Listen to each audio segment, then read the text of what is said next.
तैयारी है आखिरी आधे डेढ़ घंटे की और बाजार है फिर से उतार चढ़ाव के बीच मजबूती की रफ्तार पकड़ने के देते हुए संकेत। तो क्लोजिंग क्या होगी, क्या करें, कल की तैयारी रहेगा इसी पर खास में आप सबका स्वागत है। नमस्कार, मैं हूं अनिल सिंघवी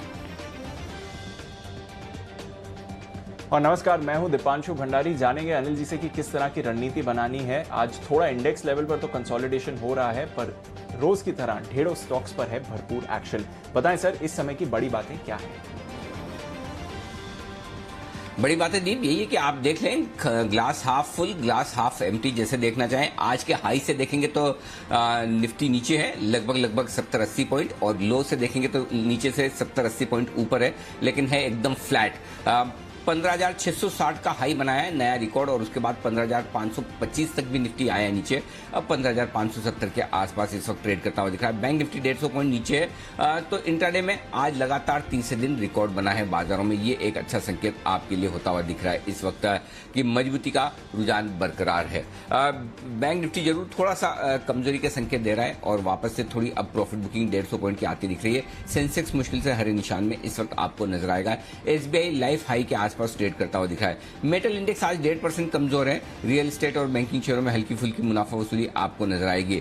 डाउ फ्यूचर्स यहां पर नजर डालिए क्योंकि कल के बाजार बंद थे अमेरिका के, और 3 दिनों की छुट्टी के बाद अब अमेरिकी बाजार खुलेंगे आज मंगलवार को। तो देखते हैं कि डाउ फ्यूचर में किस तरह का रुझान बनता है। धीमे धीमे डाउ फ्यूचर्स मजबूती बढ़ाते हुए दिख रहे हैं और ये मजबूती जो सुबह फ्लैट थे एकदम डाउ फ्यूचर्स, अब 150 पॉइंट के आसपास की मजबूती होती दिख रही है। और यूरोप के बाजार भी ताकत दिखा रहे हैं, 1.25% के आसपास की तेजी वहां बनती दिख रही है। तो ओवरऑल संकेत ग्लोबल मार्केट से अच्छे कहे जाएंगे दीप। बिल्कुल सर, सारे के सारे ग्लोबल मार्केट जापान को छोड़ के पॉजिटिविटी दिखा रहे हैं इस समय। भी थोड़ी देर पहले डाउ फ्यूचर्स में जो उछाल आया था उसकी कोई वजह सामने नहीं आ रही। जर्मनी के बाजार भी नए रिकॉर्ड हाई पर हैं और कच्चे तेल को देखिए सर, 2 से 3% की तेजी आ रही है। तो आज अमेरिका के खुलने से पहले ग्लोबल मार्केट्स का तो मूड माहौल अच्छा है। हमारे बाजारों का जो कंसोलिडेशन है इसको कैसे समझे सर? थोड़ी चाल यहाँ से अगली चाल की तैयारी कर रहे हैं? कोई समस्या नहीं है दीप, मुझे नहीं लगता कहीं कोई दिक्कत वाली बात है। और बाजार बेहद इंपॉर्टेंट सपोर्ट लेवल, पहला सपोर्ट लेवल बाजार का है 15,500। इनफैक्ट 15,475 से 15,525, ये 50 पॉइंट की रेंज पहला सपोर्ट रेंज है। अब वही नहीं तोड़ा। अब ऐसा तो हो नहीं सकता ना कि हर रोज ऊपर ही जाए, ऐसा हो भी नहीं सकता कि हर वक्त हरे निशान में दिखे। बिल्कुल मुनाफा वसूली आएगी ही नहीं क्या, ये तो आनी है। और 14,800 से नॉन स्टॉप आप 15,600 के आसपास आए हैं, तो 800 पॉइंट तो नॉन स्टॉप बढ़े हैं। तो मेरे ख्याल से कोई ऐसी दिक्कत वाली बात नहीं, हल्की फुल्की करेक्शन है, हल्की फुल्की प्रॉफिट बुकिंग है और अब तक पूरी तरह से बाय ऑन डिप्स का मार्केट है।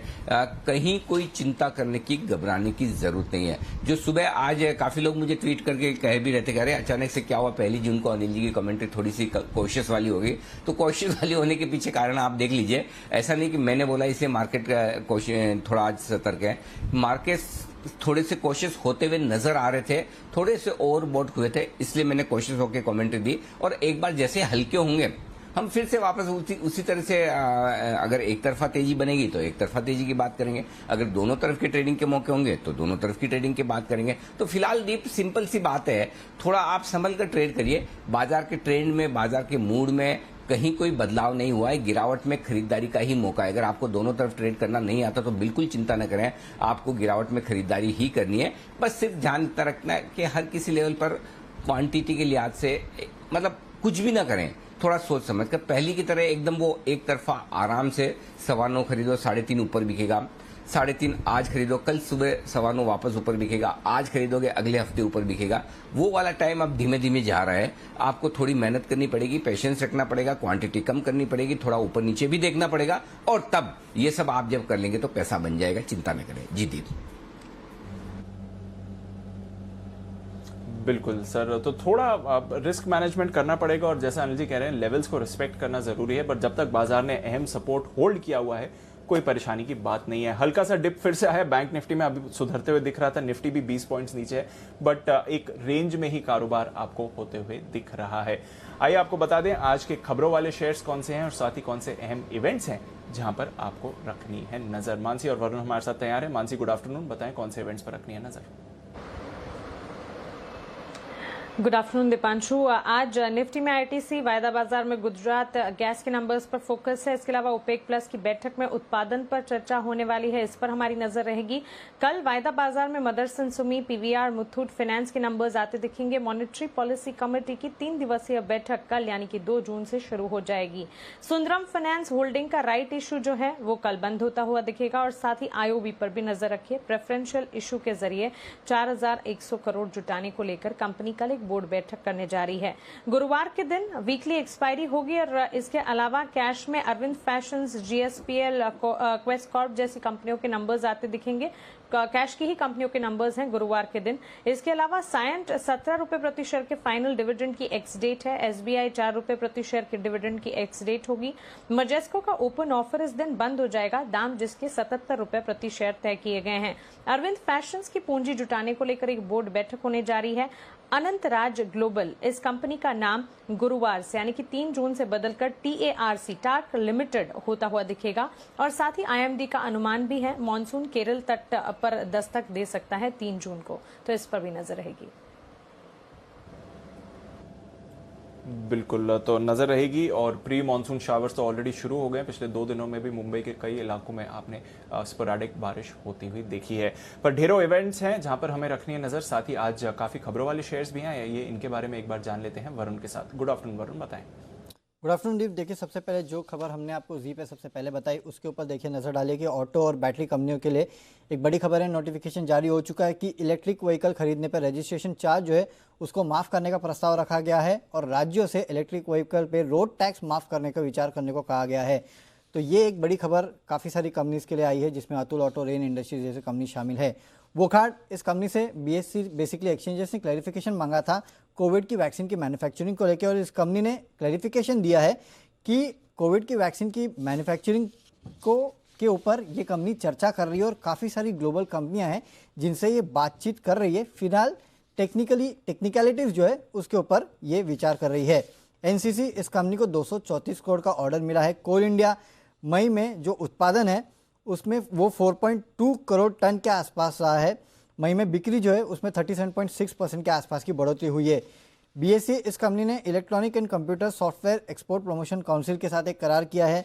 लिकर स्टॉक्स, यहाँ खबर ये आई है कि दिल्ली सरकार ने लिकर की होम डिलीवरी जो है उसको मंजूरी दी है। मोबाइल ऐप और वेब पोर्टल के जरिए ये मंजूरी जो है वो मिली है, आप ऑर्डर कर सकते हैं।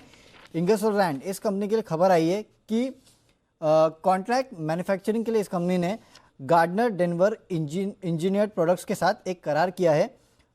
2.62 करोड़ में कुछ चुनिंदा प्लांट मशीनरी जो है वो ये कंपनी खरीदने वाली है। कुछ फंड एक्शन की बात करें तो फेडरल बैंक में 10 लाख शेयर्स का बड़ा सौदा हुआ, पावर ग्रिड में 15 लाख शेयर्स का बड़ा सौदा हुआ। अब बात करते हैं ऑटो नंबर्स की, क्योंकि पूरे दिन ये फोकस में थे। मारुति अनुमान से कुछ कमज़ोर है इस कंपनी के नंबर्स, क्योंकि कुल बिक्री हमारा अनुमान करीब 55,000 करोड़ के आसपास का था, ये करीब 46,555 यूनिट्स के आसपास का था। 46,555 यूनिट्स के आसपास ये आया है, तो अनुमान से कम है। टाटा मोटर्स, ये ऑलमोस्ट एज पर एस्टिमेट है। कंपनी की जो पैसेंजर व्हीकल बिक्री है वो 40% घटी है, करीब 15,181 के आसपास है और कुल घरेलू बिक्री जो है वो 24,552 के आसपास है। ये ईयर ऑन ईयर बता रहा हूँ मैं, लेकिन क्वार्टर ये घटी है। M&M, यहाँ पे जो है नंबर्स एज पर एस्टिमेट ही है। अगर आप देखेंगे तो घरेलू बिक्री जो है, कार की बिक्री जो है उसमें 107% के आसपास की बढ़ोतरी हुई है, लेकिन ये साल दर साल के आसपास है। अगर मंथ ऑन मंथ अगर आप देखेंगे तो पैसेंजर व्हीकल्स जो है 36,437 से घटकर 8,004 के आसपास आए। कुल बिक्री जो है करीब 17,450 के आसपास आई है, हमारा अनुमान इसके आसपास का ही था। अशोक लेलैंड, यहाँ पे जो नंबर्स है वो भी थोड़े अनुमान से कुछ कम है, क्योंकि 4,500 यूनिट के 4,500 यूनिट के आसपास का अनुमान था। 3,200 यूनिट के आसपास की कुल बिक्री रही है। आयशा मोटर्स, जो कमर्शियल व्हीकल की बिक्री है वो 1,223 यूनिट के आसपास है, ईयर ऑन ईयर करीब 78% के आसपास की बढ़त है। और SML इसूजू, मंथ ऑन मंथ यहाँ पे 305 से बिक्री घट के 249 यूनिट रही है, तो ये भी थोड़ी कमज़ोर है। तो जितने भी मंथ ऑन मंथ है जाहिर सी बात है कमज़ोर है। ईयर ऑन ईयर एक स्पाइक देखने मिला है ऑटो नंबर्स में। ओके, तो ढेरों खबरें आ रही हैं और स्पेशली आज जो ऑटो सेल्स के अपडेट आए हैं काफ़ी सारे लगभग अनुमान मुताबिक आए हैं, पर कुछ एक दो ऐसे भी हैं जो अनुमान से थोड़े कमज़ोर रहे हैं। तो ऑटोज़ पर है फोकस, बाजार में थोड़ा कंसोलिडेशन का फेज चल रहा है और बैंक्स और मेटल्स यहाँ पर है सबसे ज़्यादा गिरावट। आइए हमारे सारे एक्सपर्ट्स हमारे साथ जुड़ रहे हैं, जानते हैं कि इस समय क्या रणनीति बनानी चाहिए और कहाँ पर ये एक्शन बनते हुए दिख रहे हैं। वागले जी, किरण जी, साथ ही राकेश जी, कुणाल जी और सुमित जी हमारे साथ जुड़े हुए हैं। किरण जी, आपसे शुरुआत करूंगा। अल्केम लैब्स पर जरा नजर डालें सर। अभी थोड़ी देर पहले एक स्पाइक आते हुए दिखा था और अपनी गेन्स होल्ड कर रहा है, 3% ऊपर है इस बाजार में। कोई राय इस काउंटर पर?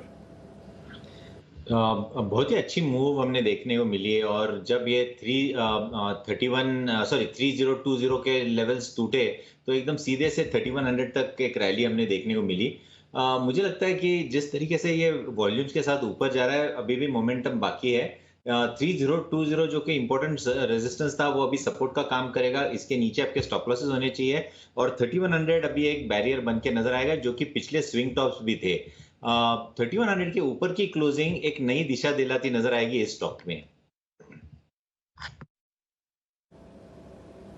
ओके, तो अल्केम लैब्स पर आपको रखनी है नजर, इस पर मोमेंटम बनते हुए दिख रहा है। वागले सर, गुड आफ्टरनून। आरती इंडस्ट्रीज पर भी राय दें, सुबह से ही एक्शन में है और अपनी गेन्स होल्ड करते हुए दिख रहा है। कोई राय आरती पर? मॉर्निंग में मोमेंटम दिख रहा था, मैं ये नहीं कहूंगा कि वो मोमेंटम नहीं है, बट थोड़ा सा साइडवेज चल रहा है। अगर ये 1740 के ऊपर निकल जाता है, फिर मैं सीधे 1800 तक की बात करूंगा, तो 1740 के ऊपर ही मोमेंटम आएगा। तब तक थोड़ा सा 1710, 1730, 35 ये रेंज में थोड़ा सा टाइम स्पेंड कर सकता है, 1 से 2 दिन, लेकिन इवेंचुअली इसको 1800 तक जाना है। ओके, तो इवेंचुअली 1800 की तरफ जा रहा है, पर देखते हैं कि कितनी तेज ये मूव आती है। थोड़ा कंसोलिडेशन होता है, उसके बाद मूव करेगा या फिर वन वे ही आपको मूव आती हुई दिख सकती है। पर इंतजार है नतीजों का। आईटीसी, शायद मार्केट आवर्स में भी नतीजे आ सकते हैं। कुछ ट्रेंड्स हमने देखा है, कई बार मार्केट आवर्स में भी इसके नंबर्स आते हुए दिखे हैं, पर कैसे रहेंगे नतीजे, इस पर एक बार चर्चा कर लेते हैं वरुण के साथ। वरुण, बताइए आईटीसी क्या है अनुमान इस बार बाजार का? देखिए, सिगरेट की वॉल्यूम ग्रोथ तो होने वाली है, इतना तो पक्का है। 8 से 10% के आसपास का हमारा अनुमान है। वैसे भी देखिए, अनलॉक हुआ उसका फायदा मिल रहा है और लो बेस है तो उसका भी फायदा मिल रहा है। 10% के आसपास पिछले साल इसी क्वार्टर में नेगेटिव ग्रोथ हुई थी, तो उसका इंपैक्ट देखने मिलेगा, इसके लिए बढ़ोतरी होगी। कुल सेल्स करीब 16% के आसपास बढ़ेगी, जो प्राइस हाइक ली थी उसका भी थोड़ा बहुत फायदा मिलेगा। एबिटा जो है उसमें 10% के आसपास की बढ़ोतरी होगी। इसका ओवरऑल फायदा कंपनी को मिलेगा। 9.9% के आसपास कंपनी के रेवेन्यूज बढ़ेंगे, 11,900 करोड़ के आसपास के आने वाले हैं। लेकिन दिक्कत एबिटा में होगी। एबिटा में 7% बढ़ेगा। क्यों? क्योंकि कंपनी के जो बाकी कारोबार है, एफएमसीजी कारोबार 14% की ग्रोथ, कंपनी का जो एग्री कारोबार 40% का ग्रोथ, पेपर कारोबार ठंडा रहेगा, 2% के आसपास की ग्रोथ। दिक्कत कंपनी के होटल कारोबार में है, जहां साल दर साल 40% के आसपास की गिरावट होगी। इसका इम्पैक्ट एबिटा पे ज़्यादा होने वाला है। एबिटा मार्जिन्स गिरेंगे, 38.4% से गिर के 37.4%। और पिछले साल इसी क्वार्टर में कंपनी का जो टैक्स था वो काफ़ी कम था, तो उसके कारण बेस बढ़ गया मुनाफे का, और उसके चलते जो इस बार प्रॉफिट है 3.5% गिरेगा, 3,660 करोड़ के आसपास ये आने वाला है। लेकिन सिगरेट के कारोबार पर नजर रखिएगा, अनुमान लगाया जा रहा है कि शायद ये कारोबार थोड़ा आउट परफॉर्म करेगा। एटलीस्ट वॉल्यूम ग्रोथ 8 से 10% रहने वाली है। बिल्कुल, तो आईटीसी पर है हमारी नज़र और आज ऑफ कोर्स थोड़ा कंसोलिडेट कर रहा है। पिछले हफ्ते अच्छी गेन्स आईटीसी ने आपको दिखाई थी और निफ्टी को भी सहारा दिया था। देखते हैं इस बार अब नतीजों के बाद क्या चाल रहती है काउंटर की। पर अदानी एंटरप्राइजेस, इस पर डालिए नज़र। इस पर आ रहा है एक मूव। बंसल जी, अदानी एंटरप्राइजेस को देखिए, थोड़ी देर पहले मूव आई थी और अपनी गेन्स होल्ड करते हुए दिख रहा है। 5% अदानी एंटरप्राइजेस पर।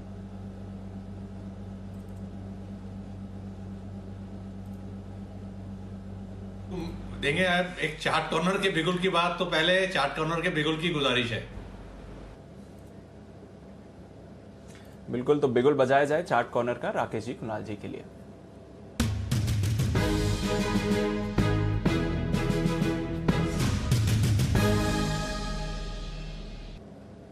बताएं सर। बिल्कुल दीपांशु, आपने राइटली पॉइंट आउट करा। स्टॉक हमारा चार्ट कॉर्नर पे अदानी एंटरप्राइजेस है, जिसमें एक नीट क्लीन क्लियर अपमूव देखने को मिल रहा है।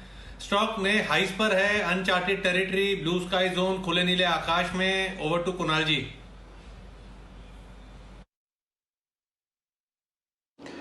देखिए एक बड़ा ब्रेकआउट वॉलेटिलिटी का होता हुआ यहां पर नजर आ रहा है। पिछले कुछ सत्रों को अगर आप देखें तो अडानी एंटरप्राइजेस बहुत ही सीमित दायरे में कारोबार कर रहा था और आज हम देखते हैं एक वॉलेटिलिटी ब्रेकआउट होता हुआ दिखता है जो कि बॉलिंजर बैंड्स पर दिखाई दे रहा है। तो इन स्तरों पर अडानी एंटरप्राइजेस पर हमारी खरीदारी की राय है।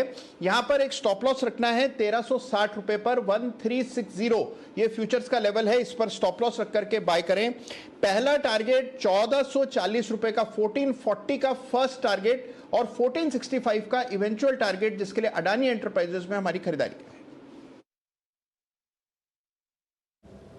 ओके, तो अदानी एंटरप्राइजेस पर खरीदारी की राय है। 1450 के पार जाने की तैयारी ये काउंटर करते हुए दिख रहा है। नजर रखिए अदानी एंटरप्राइजेस के साथ साथ अदानी पोर्ट्स पर भी आपको अच्छी मूव आती हुई दिख रही है। तो वायदा कारोबार के दोनों अदानी ग्रुप स्टॉक्स आपको इस समय अच्छे मोमेंटम में आते हुए दिख रहे हैं। कुछ खबर आ रही है शुगर सेक्टर की तरफ से भी। इस्मा का अपडेट है 31 मई तक 3 करोड़ टन शुगर का उत्पादन होते हुए दिखा है। लगातार हम खबरें तो देख ही रहे हैं, ब्राजील में ड्रॉट के बारे में, थाईलैंड में भी प्रोडक्शन के असर आ रहा है जिसकी वजह से भारतीय कंपनियों को फायदा मिला है। आज शुगर में थोड़ा कंसोलिडेशन है, पर इस्मा का एक अपडेट आया है कि 31 मई तक फिलहाल अभी तक 3 करोड़ टन का शुगर उत्पादन हो चुका है। नजर रखेंगे शुगर स्टॉक्स आज थोड़े कंसोलिडेशन में है, पर बलरामपुर चीनी पर भी नजर रखनी पड़ेगी आज के एक्शन के लिहाज से, क्योंकि ये इंपॉर्टेंट डे होने वाला है बलरामपुर चीनी के लिए भी। इसके आने वाले हैं नतीजे। चलिए नजर है शुगर स्टॉक्स पर, एक्शन वहां पर बना हुआ है। पर बजाज फाइनेंस, किरण जी इस पर ना लिए नजर, 5800 के लेवल्स पर आया है। बाजार की कमजोरी और कुछ फाइनेंशियल्स में वीकनेस के विपरीत बजाज फाइनेंस ने अपनी गेन्स होल्ड करके रखा हुआ है। यहां से एक और अपमूव देखते हैं सर। बिल्कुल दीप, आपने सही चुना है। मुझे लगता है कि मैंने जिस तरीके से पिछले हफ्ते जून सीरीज का ये बेस्ट पिक के नाम इसको दिया था, मेरे जो टारगेट्स है वो आने चाहिए, पर दुख भरी बात यह है कि 2 दिन पहले मेरा स्टॉप लॉस ट्रिगर हो गया। पर वापस एक बार मोमेंटम जब आया तो वापस हमने बाय रिकमेंडेशन किया हुआ है और जून सीरीज तक मुझे लगता है कि 6800 पे मेरे जो टारगेट्स है वो हासिल होते नजर आ जाने चाहिए। अभी अगर कोई लॉन्ग पोजीशंस लेता है तो पोजिशनली आपके स्टॉप लॉस 5600 के नीचे रहेंगे। इन्वेस्टर्स को अपनी रिस्क समझ के क्वांटिटी डिसाइड करनी चाहिए, पर मेरे जो टारगेट्स है जून सीरीज में ये 6800 के टारगेट्स आने ही चाहिए, ऐसा मुझे बहुत कॉन्फिडेंटली ये चार्ट पैटर्न का ब्रेकआउट देखने को मिल रहा है। और जिस तरीके से ब्रेकआउट देने के बाद वो नीचे में बेयर ट्रैप हो गया है और वापस एक बार वही हाईज रीगेन कर रहा है, मेरा मानना है कि ये चार्ट पैटर्न बहुत ही अच्छा है। और दीप, मेरे लिए एक बिगुल बजोई है, एक दूसरा एक ब्रेकआउट देखने को मिल रहा है। बिल्कुल, और किरण जी मैं आपके पास आता हूं, 1 सेकंड का वेट करना पड़ेगा सर, क्योंकि वागले साहब ने बजर पहले दबा दिया था। तो वागले साहब के पास जाता हूं, फिर आपके पास भी आता हूं किरण जी। बिल्कुल, वागले का वंडर।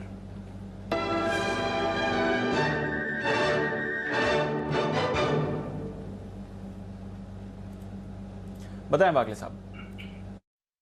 दीपांशु, मेरा कॉल बजाज फाइनेंस पे ही है। 5800 के लेवल्स को जो फोर्स से क्रॉस किया है, मुझे लगता है अभी 5810 यहाँ पर बाय करना चाहिए। नीचे आता है तो ऐड करना चाहिए 5800 तक। 5740 का स्टॉप लॉस और मेरा टारगेट होगा 5900 का पहला और 5950 का दूसरा। 5900 का टारगेट शायद आज भी आ सकता है या मे भी कल सुबह तक आ सकता है। 5950 इवन 6000 तक पॉसिबल है, जो मुझे 1 से 2 दिनों में दिखता है। बिल्कुल, तो कन्विक्शन कॉल है बागले साहब की तरफ से, बुलिश व्यू है किरण जी का भी। अभी बात ही भी कर रहे थे बजाज फाइनेंस के बारे में। नजर रखिए, यहां से आपको अच्छी गेंस देने के लिए तैयार है। चलते हैं किरण जी के पास। बिल्कुल, किरण का कमाल।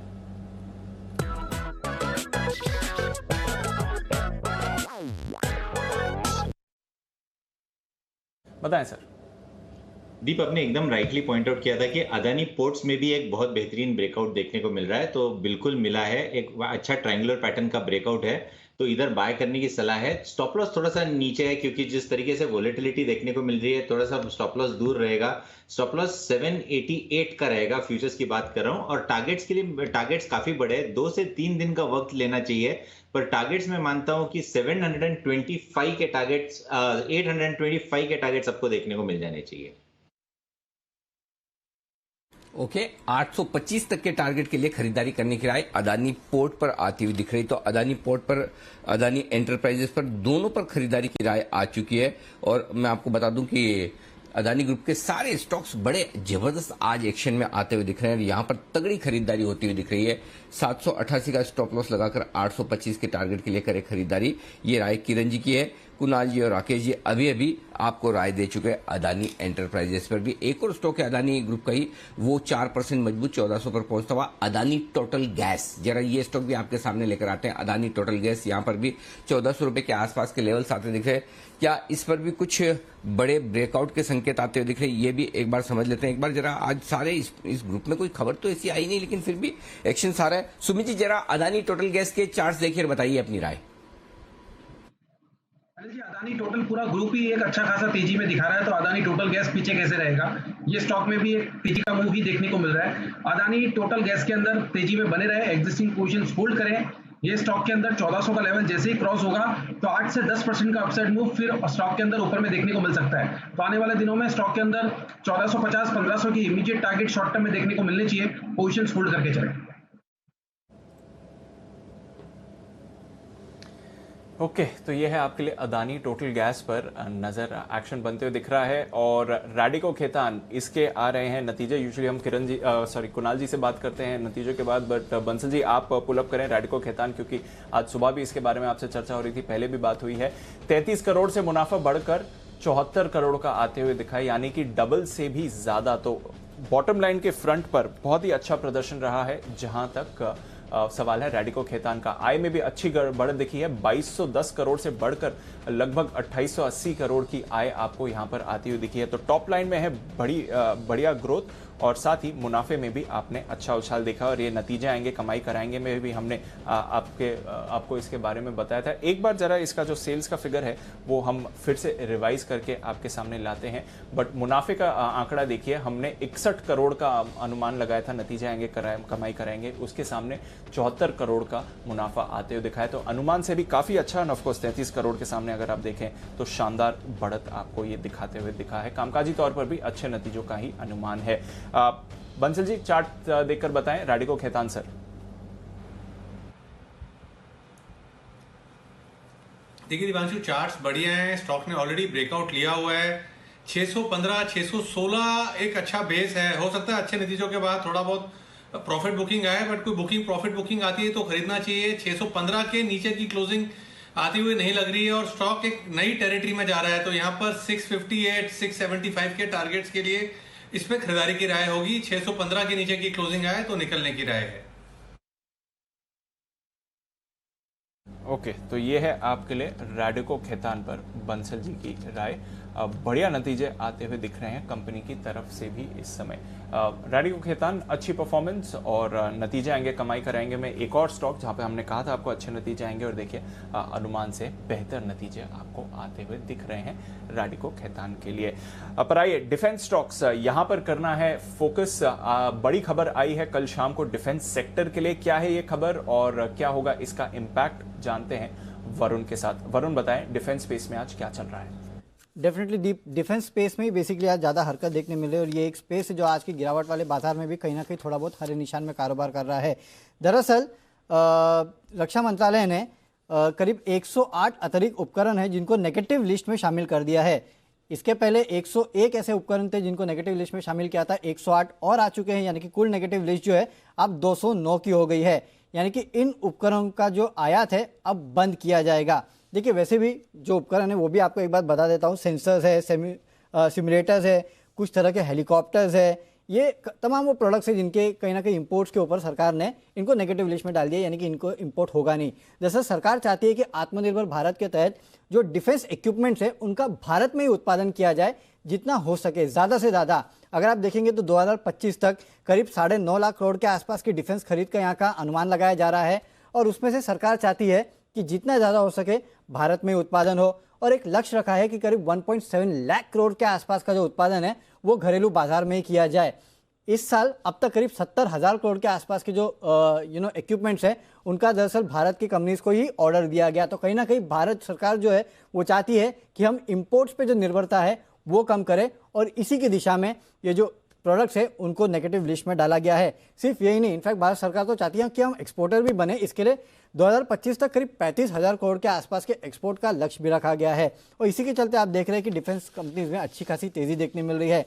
कौन सी कंपनी आज तेजी में है या फिर जिसको आपको रडार पे रखना चाहिए, तो सेना के लिए जो सप्लाई करती है वो कंपनियों में एल&टी, भेल, BML, BL, भारत डायनामिक्स जैसे कंपनी शामिल है। वायुसेना के साथ जो ज़्यादा काम करती है या फिर उनको प्रोडक्ट सप्लाई करती है उसमें HAL, Dixon Dynamatic technologies, Bharat dynamics जैसी कंपनीज है। नौसेना के साथ जो काम करती है या फिर उनको जो प्रोडक्ट सप्लाई करती है उसमें garden rich, Cochin shipyard, L&T जैसे काउंटर्स है। और अन्य डिफेंस काउंटर्स में अगर आप देखेंगे तो वालचंद नगर, प्रीमियर एक्सप्लोजिव, सोलार इंडस्ट्रीज जैसे, मिधानी, एस्ट्रा माइक्रो जैसे काउंटर्स है जो कि बाकी और जो डिफेंस के काम है वो करती है। तो कहीं ना कहीं इस नेगेटिव लिस्ट के बढ़ने से भारतीय कंपनीज को ज़्यादा ऑर्डर मिलेंगे और इसी के चलते सारी कंपनीज आप देख रहे हैं कि काफ़ी हरकत में भी है। बिल्कुल, तो डिफेंस स्पेस पर रखिए नज़र, आज अच्छा एक्शन बनते हुए दिख रहा है और हमने देखा है नेगेटिव लिस्ट को अब बढ़ा दिया गया है, 108 नए आइटम्स इसमें जोड़ दिए गए हैं। सुमित जी, HAL हिंदुस्तान एरोनॉटिक्स आपका पहले फेवरेट रहा है। आज सुबह मुझे लग रहा था कि शायद आपकी तरफ से कॉल आए क्योंकि सुबह अच्छी तेजी के साथ भी खुला था काउंटर। कोई राय इस समय? सर, सुबह की गेंस तो गिव अप कर दी हैं, अभी भी माइल्डली पॉजिटिव है। बिल्कुल दीपांशु, मुझे लग रहा था थोड़ा सा एक बार रिट्रेसमेंट आया, उसके बाद बाय का व्यू देंगे। इसके लिए मैंने सुबह बाय का व्यू दिया नहीं, न्यूज होते हुए भी थोड़ा सा रिट्रेसमेंट आया है, थोड़ा सा बाइंग का वेट कर सकते हैं। लोअर लेवल्स पे 15-20 रुपए का फॉल आने पे इसमें खरीदारी कर सकते हैं। एग्जिस्टिंग पोजीशंस में बिल्कुल भी घबराने की जरूरत नहीं है, होल्ड करके चले। HAL में जैसा ही यहाँ से ऊपर में रेजिस्टेंस लेवल ब्रेक होगा 1060, 1070 का, तो उसके बाद HAL में एक अच्छा अपसाइड मूव देखने को मिलेगा और 1100 से 1150 के लेवल आने वाले कुछ हफ्तों में HAL में देखने को मिल सकते हैं। तो पोजीशंस होल्ड करके चलने का सलाह रहेगा। ओके, तो पोजीशंस होल्ड करके चले हिंदुस्तान एरोनॉटिक्स में। थोड़ी ऊपरी स्तरों पर खुलने के बाद आपने गिरावट देखी है, पर एरोस्पेस से जुड़ी हुई एक और कंपनी पर आप अपडेट आते हुए देख रहे हैं। पवन हंस, जो ऑफ कोर्स ONGC के अंडर आती है बट है एरोस्पेस से जुड़ी कंपनी, उसके विनिवेश पर आज इंटर मिनिस्ट्रियल ग्रुप की बैठक हो सकती है और हम सुबह से देख रहे हैं ONGC भी फोकस में आते हुए दिखा है। आपके लिए बाय कॉल भी आई थी आज सुबह इस काउंटर पर, तो ONGC पर रखिए नजर। इंटर मिनिस्ट्रियल ग्रुप की बैठक हो सकती है पवन हंस के विनिवेश को लेकर। ये फिर से आप ONGC फोकस में आते हुए देख रहे हैं। सुबह हिमांशु जी आपको यहाँ पर खरीदारी की राय भी देकर गए थे। कोई राय किरण जी? ONGC पर मोमेंटम में रहा है पिछले कुछ दिनों से, पवन हंस के विनिवेश पर भी बात चल रही है और वैसे भी कच्चे तेल के प्राइसेस में तो लगातार उछाल दिख रहा है सर।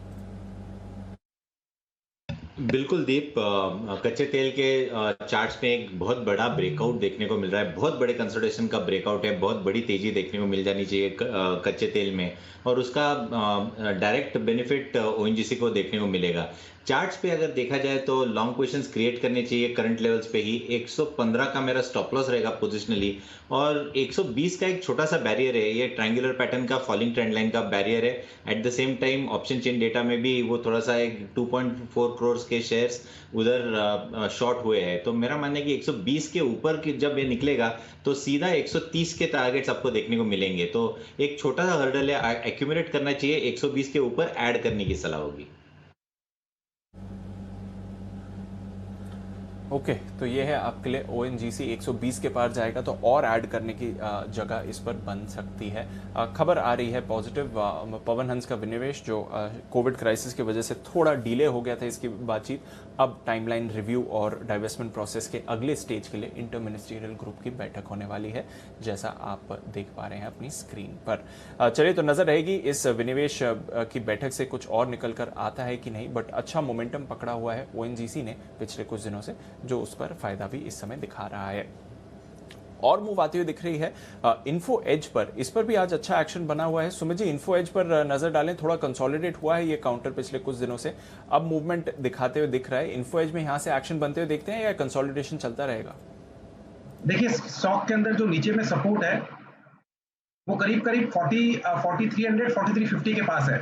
जब तक ये लेवल नीचे में टूटेंगे नहीं तब तक और कोई बड़ी गिरावट तो आएगी नहीं, ये तो क्लियर है, क्योंकि स्टॉक के मल्टीपल सपोर्ट है वहां पे और 200 DMA लेवल्स भी है। अब तेजी कब बनेगी स्टॉक के अंदर? जब स्टॉक एक बार ऊपर में 4480 4500 का लेवल कन्विंसिंगली ब्रेक कर देगा। 4480 4500 के ऊपर अगर ये क्लोजिंग दे देता है और विद वॉल्यूम्स ब्रेकआउट आता है तो फिर 4700 से 4800 तक का मूव देखने को मिलेगा। तो फिलहाल पोजीशंस होल्ड करके चलें और फ्रेश ब्रेकआउट का वेट करें।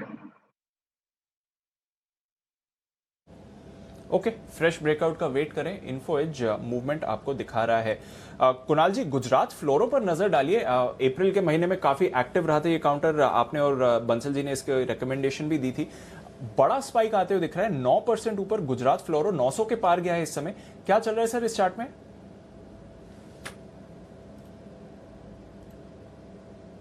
देखिए, एक बड़ा मूव आता हुआ नजर आ रहा है। स्टॉक का चार्ट बहुत अच्छा है, इसको मैंने और राकेश जी ने 10 की कमाई में भी रेकमेंड किया है।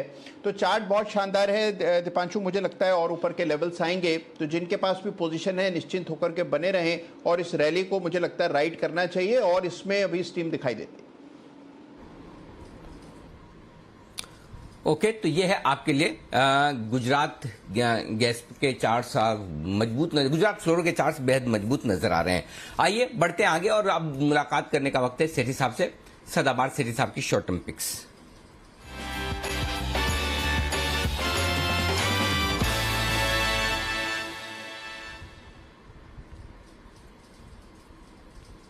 सेठी साहब नमस्कार, स्वागत है आपका। आपका अदानी पोर्ट तो कमाल करता हुआ दिख रहा है। मेरे ख्याल से कल की पिक थी अदानी पोर्ट, राइट सेठी साहब? नहीं, फ्राइडे की थी अनिल जी। फ्राइडे को दोनों स्टॉक, एक तो इंफीबीम था फ्राइडे जो कि 25-30% बढ़ गया, और बाकी फ्राइडे को मैंने 782 के लेवल पे अडानी पोर्ट को रिकमेंड करा था। 760 के स्टॉप लॉस थे, वो हिट नहीं हुए, और 825 का टारगेट है जो इंटैक्ट है। और लगता है मुझे कल परसों में 825 का टारगेट बिल्कुल आना चाहिए।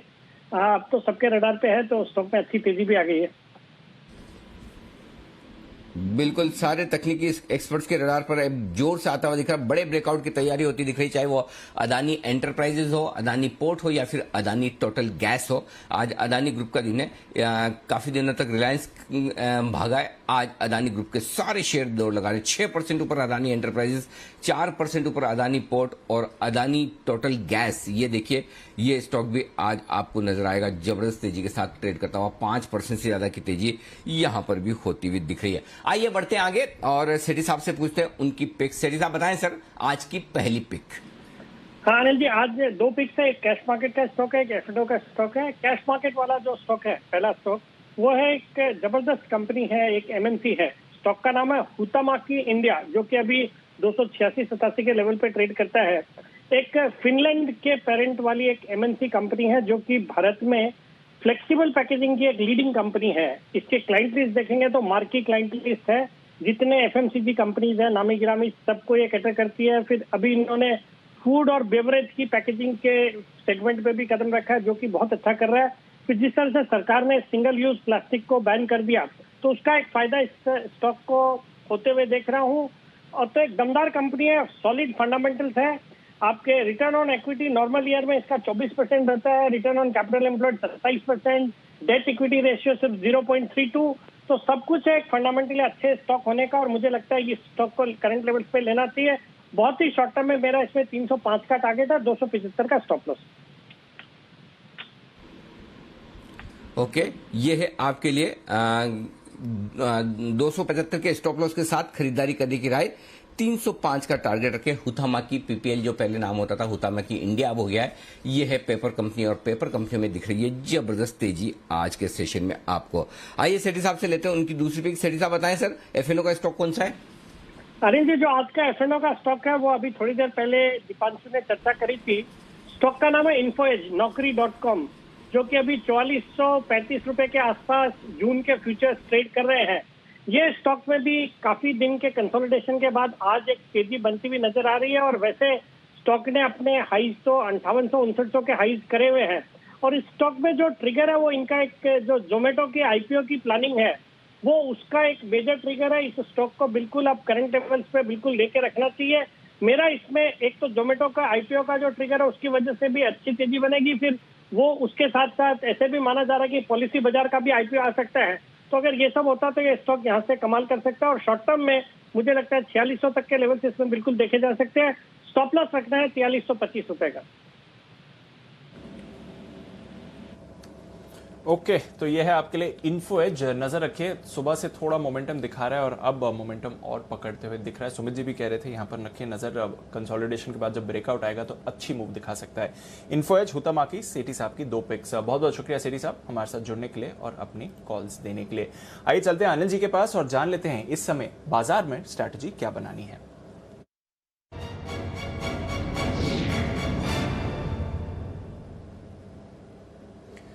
अनिल जी, एक दिन की छुट्टी के बाद तैयार है अमेरिकी बाजार खुलने के लिए और उससे पहले फ्यूचर्स में जबरदस्त एक्शन है। डेज हाई पर डाउ फ्यूचर्स ट्रेड कर रहा है सर, 250 पॉइंट्स की तेजी आती हुई आपको दिख रही है। नैस्डैक फ्यूचर्स में भी आप देखें अच्छी खरीदारी हो रही है। यूरोप में दमदार शुरुआत हुई है और सारे यूरोप के बाजार 1 से 1.5% की तेजी आपको दिखा रहे हैं, तो वहां पर अच्छा एक्शन है। और जापान के बाजार आज हल्की गिरावट के साथ बंद हुए, बट हांगकांग 1% ऊपर था और बाकी के एशिया के बाजारों में भी खरीदारी रही। ओपेक बैठक से पहले अब ब्रेंट $71 के करीब पहुंचते हुए दिख रहा है, तो वहां पर भी जबरदस्त तेजी है। सर बताएं क्या करना चाहिए? तेजी है तो तेजी करनी चाहिए दीप, सब जगह तेजी है, हमारे यहाँ तेजी है। दिन के दौरान हल्का फुल्का करेक्शन है, कोई डरने घबराने की जरूरत है नहीं बिल्कुल भी। पहला सपोर्ट लेवल 15,500 का वही नहीं टूटा आज दिन भर में, तो कहाँ डर है। और 35,000 के 34,900 35,000 का पहला सपोर्ट लेवल बैंक निफ्टी का वो भी नहीं टूटा, तो कोई बिल्कुल चिंता करने की बात नहीं है। खरीदने का मौका है, यहाँ भी खरीदिए। अगर आपको दिन के अंत तक और नीचे मिले तो और ऐड कीजिए। और 15,570 के आसपास निफ्टी है, यहाँ ले सकते हैं। 15,500 525 के आसपास आए और ऐड कीजिए। आपका स्टॉप लॉस 15,400 का होगा। बैंक निफ्टी का 15,350 के आसपास का लेवल है। बैंक निफ्टी 15,225 250 के आसपास ज्यादा परफेक्ट लेवल है, यहाँ भी खरीद सकते हैं। नीचे आए और ऐड कीजिए। 34,900 आपका स्टॉप लॉस है, जब तक 34,900 के ऊपर है 35,100 35,150 34,200 35,225 ये सारे लेवल से जहां आप खरीदिए, कोई चिंता की बात नहीं, खरीदना चाहिए। और कैश मार्केट के स्टॉक्स में भी जहां आपका कंफर्ट और कॉन्फिडेंस है वहां पर खरीदारी कीजिए, निश्चित तौर पर कोई दिक्कत की बात नहीं दी। बिल्कुल, तो खरीदारी करिए, डिप का फायदा उठाइए, कोई आज परेशानी की बात नहीं है। जिस तरह से बाजार का एक्शन बना हुआ है, थोड़ा उतार चढ़ाव तो चलता रहेगा, बट ट्रेंड बाजार का बिल्कुल पॉजिटिव ही इस समय आपको बनते हुए दिख रहा है, तो इसलिए आप एक्शन भी भरपूर देख रहे हैं इस समय बाजार में।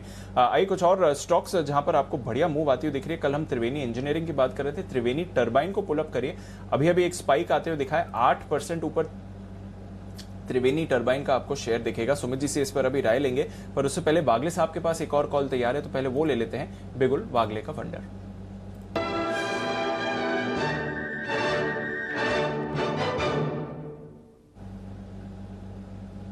बताएं वागले साहब। दीपांशु, मेरे रडार पर अडानी पोर्ट्स आया है। देखो, अडानी एंटरप्राइजेस और अडानी पोर्ट्स दोनों हाई मोमेंटम स्टॉक्स है और दोनों साथ साथ चलते हैं। अडानी एंटरप्राइजेस ऑलरेडी 6-6.25% ऊपर है और अडानी पोर्ट सिर्फ 4% ऊपर है, तो ये कैचअप प्ले होगा। 800 का इंपॉर्टेंट रेजिस्टेंस ब्रेक किया है अडानी पोर्ट्स ने। किरण जी ने तो ऑलरेडी 796 797 में कवर किया था। मेरे लिए अभी ज्यादा कंफर्टेबल है, मैं 804 803 ये लेवल पे 796 के स्टॉप लॉस से बाय करूंगा। मुझे 820 825 तक के लेवल्स कल तक दिखाई देते। बिल्कुल, तो 820 825 के लेवल्स के लिए खरीदारी करें अदानी पोर्ट्स। और अभी किरण जी ने भी कुछ ही देर पहले अदानी पोर्ट्स पर राय दी थी और 825 के टारगेट्स किरण जी ने भी दिए थे। तो बजाज फाइनेंस और अदानी पोर्ट्स दोनों पसंद आ रहा है वागले साहब और किरण जी को। रखे नजर, बढ़िया मोमेंटम में आ रहे हो। डेज हाई पर पूरे के पूरे अदानी ग्रुप के स्टॉक्स आपको आते हुए दिख रहे हैं, तो कुछ एक्शन फिर से अदानी ग्रुप में आते हुए आपको दिख रहा है। चोपड़ा साहब भी हमारे साथ जुड़ रहे हैं। चोपड़ा साहब, क्या चल रहा है अदानी ग्रुप स्टॉक्स में? बढ़िया एक्शन एक बार फिर से आते हुए दिख रहा है और सारे स्टॉक्स में उछाल आ रहा है, कोई ट्रिगर सर? देखिए, ट्रिगर का तो मुझे नहीं पता, मगर निश्चित रूप से it's a darling of the market और इसके चलते काफ़ी इंटरेस्ट है। और जिस प्रकार से अपने बिजनेस एक्सपेंशन में ये लगे हुए हैं, मुझे लगता है कि काफ़ी बड़ा समूह बन चुका है और आगे भी एक ग्रोथ होती रहेगी। मगर अदानी क्षेत्र से ही मैं एक स्टॉक रिकमेंड करना चाहूँगा, अदानी पावर, जो अभी 100 रुपये के नीचे ट्रेड करता है फॉर अ टारगेट ऑफ 110 के टारगेट के लिए मैं रिकमेंड करना चाहता हूँ। और मुझे लगता है कि अदानी पावर भी बहुत अच्छा ग्रोथ देना चाहिए, और कोई लंबी अवधि के लिए लेना चाहता है तो इसका टारगेट मैं 140 150 का भी देता हूँ। और मगर मुझे लगता है कि मध्यम अवधि में भी कुछ ही समय में 110 का स्तर टच करेगा। तो अदानी समूह में ओवरऑल मुझे लगता है तेज़ी बनी रहेगी, मगर जहाँ तक अदानी ग्रीन की बात है, ट्रांसमिशन की बात है, थोड़े ओवर वैल्यूड लगते हैं मेरे को। और जब ओवर वैल्यूड हो जाता है मार्केट के स्तर पर, मुझे थोड़ा डर लगता है फंडामेंटली स्पीकिंग। हालांकि ऐसा ग्रुप में कोई प्रॉब्लम नहीं है, बट अगेन वैल्यूएशंस थोड़ी स्ट्रेस्ड हैं। तो जब मार्केट में अच्छी चीज़ें अवेलेबल हैं तो उन स्टॉक्स में जाना ज़्यादा बेहतर है, रादर देन ऐसी कंपनियों में जहां पर थोड़ी सी वैल्यूएशन स्ट्रेस्ड हैं और कभी भी गिरावट आएगी तो फिर अच्छी गिरावट आएगी। बिल्कुल, तो जब गिरावट आएगी अच्छी आएगी, बट फिलहाल हम देख रहे हैं कि बढ़िया मोमेंटम इन स्टॉक्स में बना हुआ है। अदानी ग्रुप के स्टॉक्स पर रखिए नजर। सुमित जी, त्रिवेणी टर्बाइन के बारे में मैं आपसे पूछ रहा था, अभी थोड़ी देर पहले उछाल आया था 7% ऊपर, क्या चल रहा है सर इस चार्ट पे?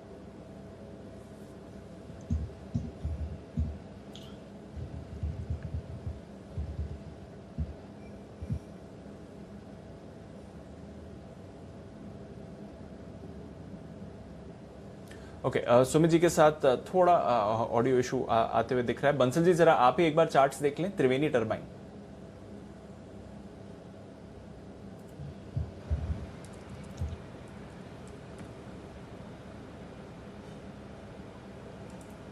दीपांशु, मेरे को एक्चुअली दीपांशु थोड़ा सा समय लगेगा, मेरे को सिंबल नहीं मिल रहा है इसका, तो मेरे को थोड़ा सा समय लगेगा दीपांशु इसको देखने में। कोई बात नहीं बंसल जी, थोड़ी देर में आ जाते हैं, बट त्रिवेणी टर्बाइन पर रखिए नजर, बढ़िया मोमेंटम आते हुए दिख रहा है। आइए एक बार नजर डालते हैं पूरे के पूरे ऑटो पैक पर, क्योंकि अभी आए हैं मई महीने के ऑटो बिक्री के आंकड़े। और ऑफ कोर्स साल दर साल तो कंपैरिजन पॉसिबल नहीं है, क्योंकि पिछले साल तो ऑलमोस्ट कंप्लीट लॉकडाउन था मई के महीने में, बट मंथ ऑन मंथ कैसी परफॉर्मेंस रही है, आइए एक बार कुशल से जान लेते हैं। कुशल, बताइए अब तक जितने भी आंकड़े आए हैं क्या पिक्चर प्रेजेंट कर रहे हैं? ठीक है दीपांशु, यहाँ पर सबसे पहले आप पैसेंजर व्हीकल्स की बात करें तो मारुति सुजुकी के थोड़ी देर पहले ही नंबर्स आते हुए दिखे थे और अनुमान से कमजोर साइड पर देखने को मिल रहे हैं। और ये जितने भी आंकड़े मैं आपको बता रहा हूँ वो मंथ ऑन मंथ आधार पर ही हम कंपेयर कर चल रहे हैं। मारुति देखिए 55,000 का हमारा अनुमान था यूनिट्स का, और उसके मुकाबले 46,555 यूनिट्स कंपनी बेचने में सफल रही है, तो अनुमान से थोड़े से कमजोर साइड पर यहाँ पर आंकड़े देखने को मिल रहे हैं। साथ ही टाटा मोटर्स जो घरेलू पैसेंजर व्हीकल्स की इनकी बिक्री आंकड़े हैं वो ऑलमोस्ट इन लाइन या स्लाइटली आप कह सकते हैं बेहतर साइड पर है। 15,057 का हमारा अनुमान था, 15,181 यूनिट्स बेचने में कंपनी ने सफलता प्राप्त की। और महिंद्रा एंड महिंद्रा यहाँ पर इनकी जो कुल ऑटो बिक्री है वहां पर एज पर एस्टिमेट नंबर्स आते हुए दिख रहे हैं। 17,500 का अनुमान था, 17,447 यूनिट्स कंपनी ने दर्ज की है। टू व्हीलर स्पेस में बजाज ऑटो के नंबर्स अनुमान से कमजोर साइड पर देख रहे हैं, क्योंकि हम टू व्हीलर बिक्री जो कंपैरिजन कर रहे हैं 2,55,000 यूनिट्स हमारा अनुमान था, 2,40,554 यूनिट्स कंपनी ने बेचने में सफलता प्राप्त की है, तो अनुमान से थोड़े से कमजोर टू व्हीलर स्पेस से अभी आंकड़े दिख रहे हैं। अब आगे आइशर मोटर्स की जो रॉयल एनफील्ड है और साथ ही हीरो मोटोकॉर्प के नंबर्स और टीवीएस मोटर्स के नंबर्स देखने होंगे कि कैसे वो पैन आउट होते हैं। कमर्शियल व्हीकल्स इनफैक्ट यहाँ पर अगर आप देखें तो तीनों की तीनों कंपनियां अनुमान से कमजोर साइड पर नंबर्स इनके आए हैं। 14,500 यूनिट्स का लगभग हमारा अनुमान था टाटा मोटर्स की कुल सीवी बिक्री का, उसके मुकाबले 11,400 यूनिट्स कंपनी दर्ज किए हैं। साथ ही अशोक लेलैंड यहाँ पर अनुमान से कमजोर है, नंबर्स 4500 का अनुमान था, 3200 यूनिट्स कंपनी ने बेचने में सफलता प्राप्त की। और आइशर मोटर्स वीईसीवी करीब 1300 यूनिट्स का हमारा अनुमान था और 1220 लगभग कंपनी बेचने में सफल रही। ट्रैक्टर सेगमेंट दमदार आंकड़े यहां पर आए हैं, मंथ ऑन मंथ आधार पर हमारा जो अनुमान था उसको एक क्लियरली बीट करते हुए दिखे हैं। 13,700 यूनिट्स का हमारा अनुमान था एमएनएम के लिए जो इनकी ट्रैक्टर बिक्री है, और 24,000 ऑलमोस्ट 200 यूनिट्स कंपनी ने दर्ज किए हैं। और साथ ही एस्कॉर्ट्स 5300 के अनुमान के मुकाबले करीब 6420 यूनिट्स कंपनी ने बेचे हैं। तो ओवरऑल ट्रैक्टर स्पेस से दमदार रिकवरी देखने को मिल रही है मंथ ऑन मंथ आधार पर और बढ़िया नतीजे हैं। पर दूसरी तरफ कमर्शियल व्हीकल्स देखें तो तीनों की तीनों कंपनियां अनुमान से कमजोर नंबर्स आए हैं इनके। तो लॉकडाउन का डेफिनेट इम्पैक्ट है कमर्शियल व्हीकल स्पेस पर ट्रैक्टर डिमांड अच्छी रही है, तो ये एक अच्छा संकेत है। और कुशल, जैसे आप बात कर रहे थे, टीवीएस मोटर्स के भी नंबर्स आते हुए दिख रहे हैं, थोड़े अनुमान से कम है, 1,66,000 यूनिट्स के कुल बिक्री के आंकड़े आते हुए दिख रहे हैं। हमने अनुमान लगभग 1,75,000 यूनिट्स का लगाया था, इसमें 3 व्हीलर्स शामिल नहीं है, तो थोड़ा एडजस्ट करके देखते हैं कि फाइनल फिगर क्या है। कुल मोटरसाइकिल बिक्री इनकी 1,25,000 यूनिट्स की आती हुई दिखी है, तो अनुमान से काफ़ी कमज़ोर रही है टीवीएस मोटर्स की परफॉर्मेंस, और इसलिए अब आप देखिए स्टॉक भी इस समय रिएक्ट करते हुए आपको दिख रहा है। टीवीएस मोटर्स फिलहाल थोड़ी कमजोरी के साथ ट्रेड कर रहा है, ओपनिंग अच्छी हुई थी पर वहाँ से गिरावट आती हुई दिखी है। और बाकी भी लगभग सभी कंपनीज की परफॉर्मेंस वीक रही है, बट कुछ कंपनीज की उतनी वीक नहीं है जितना अनुमान था। कुणाल जी, टीवीएस मोटर्स के चार्ट्स पर राय दें सर, थोड़े अनुमान से कमजोर रहे इनके कुल बिक्री के आंकड़े।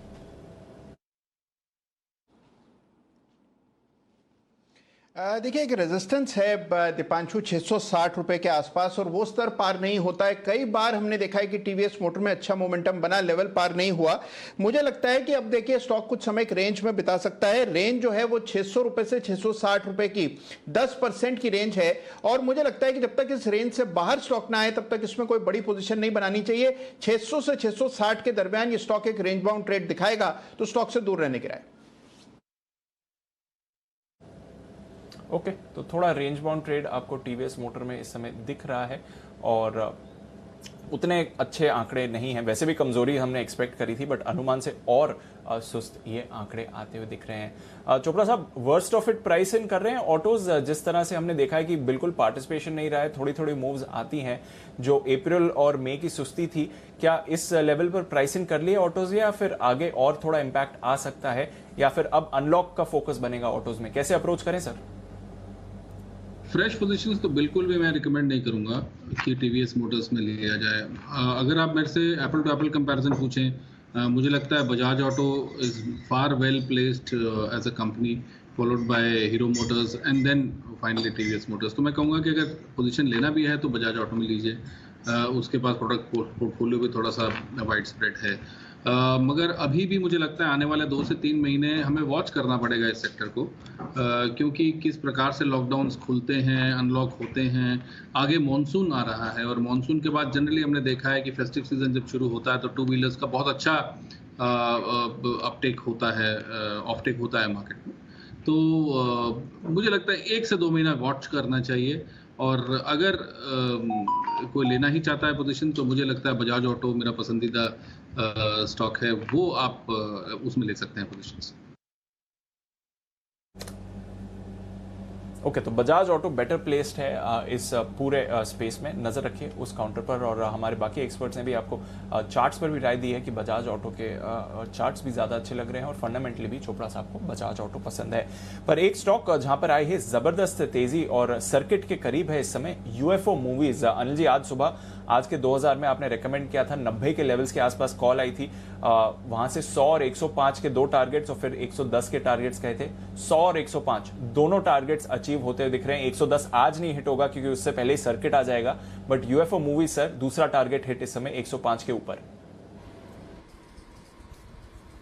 बिल्कुल दीप, और जिन कंपनियों के पास अच्छी लाइब्रेरी जो ये सारे अनलॉक से जिनको फायदा होना है, उन स्टॉक्स में बढ़िया तेजी। आप देखिए सारेगामा देखिए किस तरह से भागा है। हाल ही में एक बड़ी डील अंतर्राष्ट्रीय बाजारों में हुई एमजीएम की। दूसरे स्टॉक्स आप देखिए इसी तरह के एंटरटेनमेंट से जुड़े हुए हैं, उन सारे शेयरों में तेजी होती दिख रही है, और वही अनलॉक की थीम हमारी पिछले 2 हफ्तों से काम करती हुई दिख रही है, और उसी के दम पर यूएफओ मूवीज भी हमने खरीदने की राय दी थी। तो मेरे ख्याल से इंटरडे ट्रेडर्स हैं अगर आप, तो आपको 19% है और अच्छा मुनाफा हो रहा है, प्रॉफिट बुक कर सकते हैं। और हमारा टारगेट 110 का है, नहीं तो शायद कल तक आ जाएगा।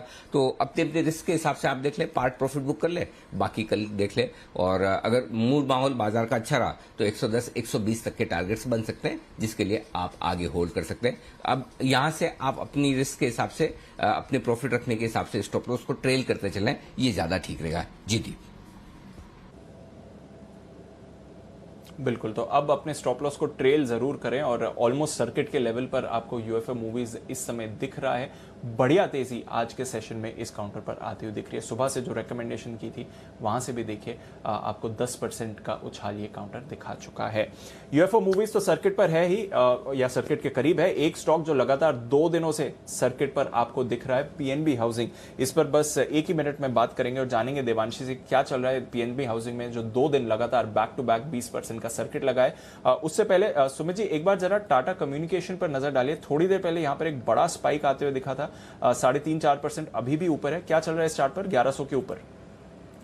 स्ट्रॉन्ग है दीपांशु। चार्ट्स के ऊपर पिछले 2-3 दिनों में लोअर लेवल से एक अच्छा अपसाइड मूव देखने को मिल रहा है।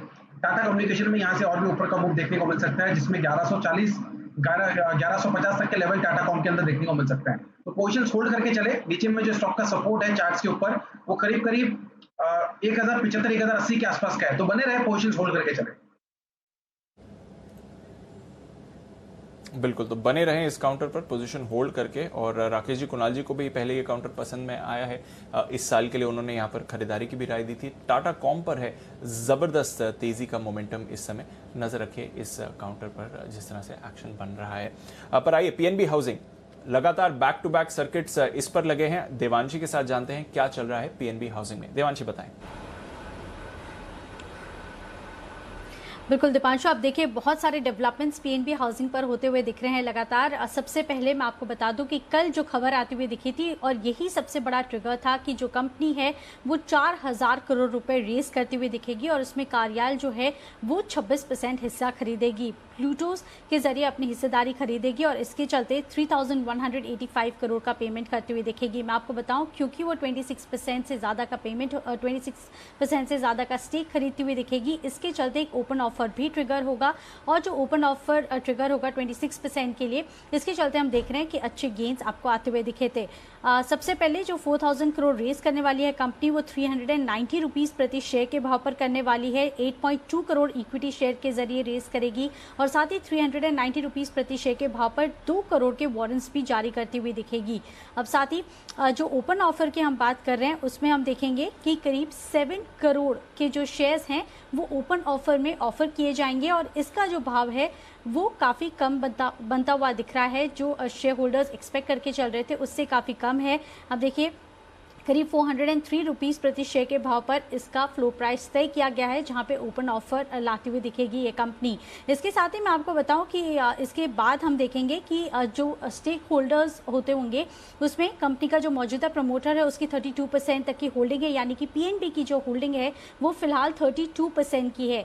कुछ दिन पहले पीएनबी और पीएनबी हाउसिंग के बीच में एक अग्रीमेंट साइन हुआ था जहां पे उन्होंने कहा था कि अगर पीएनबी की जो स्टेक है पीएनबी हाउसिंग में 30% से नीचे जाता है तो जो नया ट्रेड एग्रीमेंट है वो लागू होता हुआ दिखेगा और उसके मुताबिक अगर 20% के नीचे पीएनबी का स्टेक जाता है तो पीएनबी हाउसिंग को उनको रॉयल्टी पेमेंट करना होगा और ये जो रॉयल्टी पेमेंट है करीब 15 करोड़ से लेके 30 करोड़ तक हो सकता है। इस बीच उनको जो रॉयल्टी पेमेंट है वो करना होगा अगर 30% से नीचे उनकी होल्डिंग जाती है।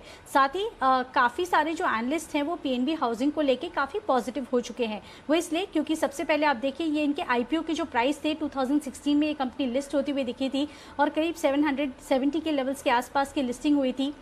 उसके बाद हमने देखा था 4 डिजिट में ये स्टॉक ट्रेड करता हुआ दिख रहा था, लेकिन लगातार यहाँ पे जो कंसर्न्स बनते हुए दिखे थे, डेवलपर्स लोन काफ़ी बढ़ते हुए दिखे थे, एनपीएस बढ़ रहे थे, उसके चलते अब धीरे धीरे वैल्यूएशंस काफ़ी कम होते हुए दिख रहे हैं। 1 से भी नीचे का प्राइस टू बुक वैल्यू पर ये स्टॉक ट्रेड करता हुआ दिख रहा है, तो काफ़ी सस्ते वैल्यूएशंस मिलते हुए दिख रहे हैं।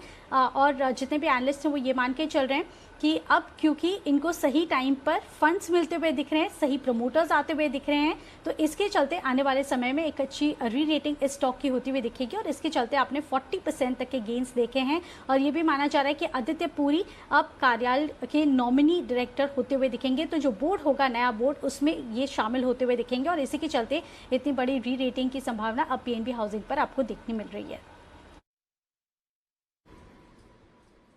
ओके, तो ये है आपके लिए पीएनबी हाउसिंग में लगातार तेजी की बड़ी वजह। 2 ऊपरी सर्किट लग चुके हैं, लेकिन आइए बलरामपुर चीनी के नतीजों पर डाल दीजिए नजर और कुणाल जी तैयार हो जाइए चार्ट के साथ। नतीजे आय घटकर आई है 1740 करोड़ से 1019 करोड़। साल दर साल अगर आप देखेंगे तो आय घटकर आई है और मुनाफा भी साल दर साल 241 करोड़ का 2 से घटकर 235 करोड़ रहा है। स्टॉक इसी वजह से करेक्शन में 3% नीचे आपको नजर आएगा, तो नतीजे थोड़े कमजोर नजर आ रहे हैं साल दर साल।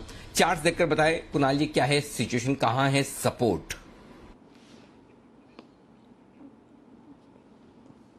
अनिल जी देखिए चार्ट पर कुछ कमजोरी तो साफ दिख रही है, लेकिन एक मजबूत सपोर्ट मुझे 292 पर नजर आता है, 292 पर। अभी 295-96 के आसपास चल रहा है। 292 टूट जाए तब जरूर चिंता करनी चाहिए और तब आपके पास अगर लॉन्ग पोजीशन हो तो निकल जाएं। 292 मुझे लगता है कि आसानी से शायद न टूटे और आपको एक रिकवरी देखने को मिले। अगर 292 टूट जाता है तो एग्जिट करने की राय है, अन्यथा स्टॉक में बने रहें।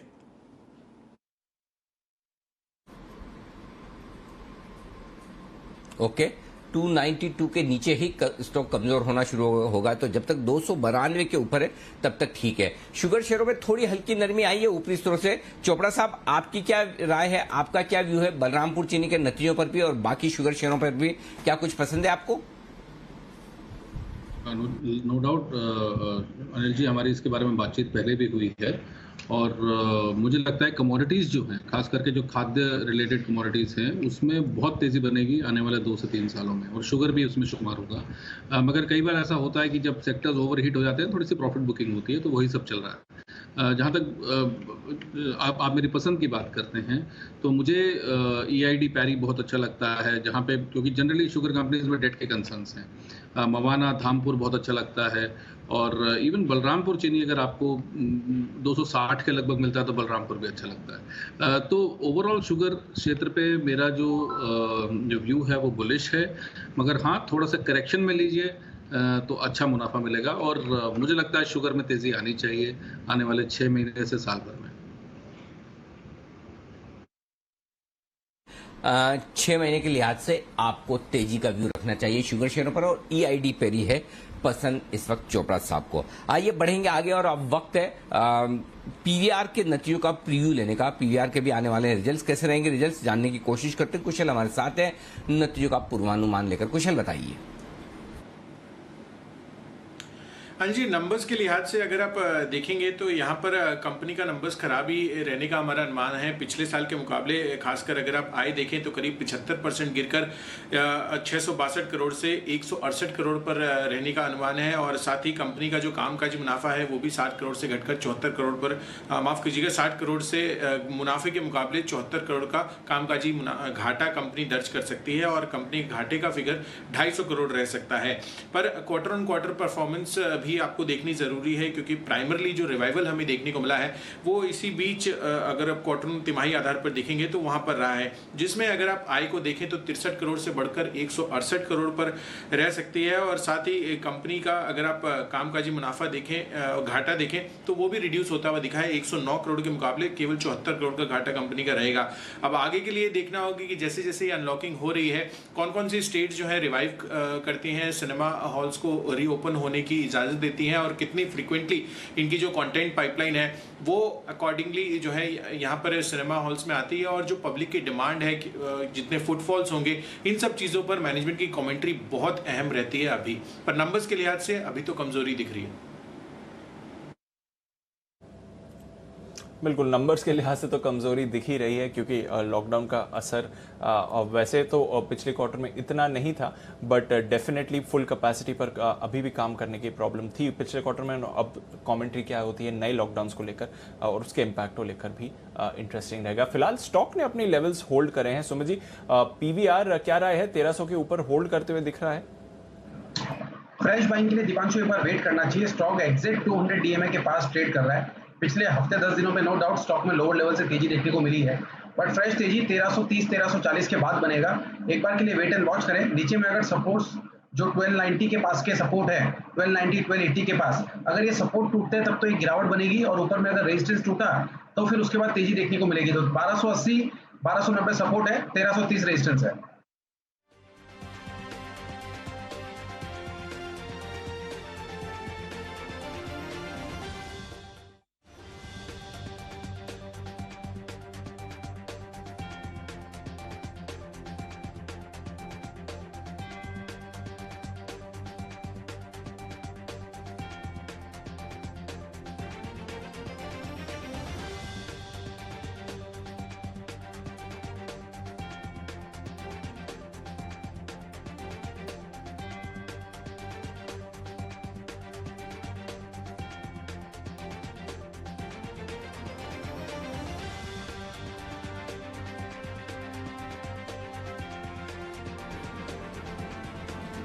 ओके, तो ये है आपके लिए इस वक्त बाजार का पूरा एक्शन। और इस बीच नुमालीगढ़ रिफाइनरी के शेयर असम सरकार को ट्रांसफर हो गए। आपको याद होगा ऑयल इंडिया और BPCL इन दोनों के पास में नुमालीगढ़ रिफाइनरी में हिस्सेदारी थी। BPCL ने डाइवेस्टमेंट के पहले अपनी नुमालीगढ़ रिफाइनरी को में अपनी स्टेक बेची थी। वो स्टेक जो बेची उसकी वजह से ही एक बड़े डिविडेंड की भी बात होनी थी, और वो बड़ा डिविडेंड आपका ऐलान होता हुआ दिखा भी। 58 रुपये का डिविडेंड नॉर्मल और जो स्पेशल डिविडेंड दोनों मिलाकर आता दिखा है। तो अभी जो खबरें आ रही, खबर ये कि नुमालीगढ़ रिफाइनरी की जो हिस्सेदारी है वो असम सरकार को ट्रांसफर कर दी गई है, और असम सरकार को इसलिए ट्रांसफर कर दी गई है कि ये हिस्सेदारी असम सरकार ने खरीदी है। तो ये एक खबर आती दिख रही है ऑयल इंडिया की तरफ से। तो ये है आपके लिए खबर। चोपड़ा साहब, आप ही से बीपीसीएल पर राय लेना चाहूंगा। बड़े डिविडेंड की उम्मीद है, डेट आना बाकी है, वक्त थोड़ा लंबा लगेगा। अगस्त के आसपास की बात बताई जा रही है, अभी तक डेट आई नहीं। काफी लोग पूछ भी रहे हैं कब आएगा डिविडेंड, कब आएगा डिविडेंड। तो आएगा, अभी टाइम है, अभी तक कंपनी ने घोषणा नहीं की है। बताएं सर, बीपीसीएल 470 रुपए में निवेश के लायक है? देखिए, बीपीसीएल पे मैं लॉन्ग टर्म बुलिश हूँ, मगर अभी मुझे लगता है कि जब रिसेंट स्पाइक हमने देखा लगभग 480 के ऊपर गया, तो वहां से थोड़ा करेक्टिव होना चाहिए। अगर ये आपको 430 और 450 के बीच में मिलता है तो मध्यम हफ्ते के लिए बहुत ही अच्छा भाव है और वहां पर लेना चाहिए। तो आइडियली अगर ये 430-35 के लगभग मिला, बहुत ही अच्छा भाव है, वहां पर एंट्री लेनी चाहिए। मार्केट्स भी थोड़ा टॉप आउट हो रहे हैं अनिल जी, और आप भी इस बात को अप्रिशिएट करेंगे कि कहीं थोड़ी सी भी गिरावट आई तो 5 से 10% हम आराम से स्टॉक्स को करेक्ट होते हुए देखेंगे। तो करेक्शन में लीजिए। बीपीसीएल लॉन्ग टर्म बहुत अच्छा है, मुझे तो 600-650 का भाव लगता है इसका आराम से, और डिविडेंड भी बहुत अच्छा आने वाला है। और ओवरऑल मुझे लगता है कि जब इसकी बिकवाली की बात हो ही रही है, वैल्यूएशन करने जाएंगे तो आप इसके अगर एसेट्स कैलकुलेट करेंगे तो ये आपको 900-1000 रुपए का दिखाई देगा, मगर फिर भी एक रियलिस्टिक पिक्चर अगर हम लें तो 600-650 का भाव मेरे हिसाब से इसका बनेगा। मगर इसको गिरावट मिले, क्योंकि थोड़ा अभी चल चुका है, और जब भी बाजार में जब टॉप पे मार्केट है और तेजी ऑलरेडी स्टॉक में हो ही चुकी है, थोड़ा सा वेट करिए। अगर 20-25 रुपए 30 रुपए नीचे मिलता है तो बहुत ही अच्छा लेवल है घुसने के लिए।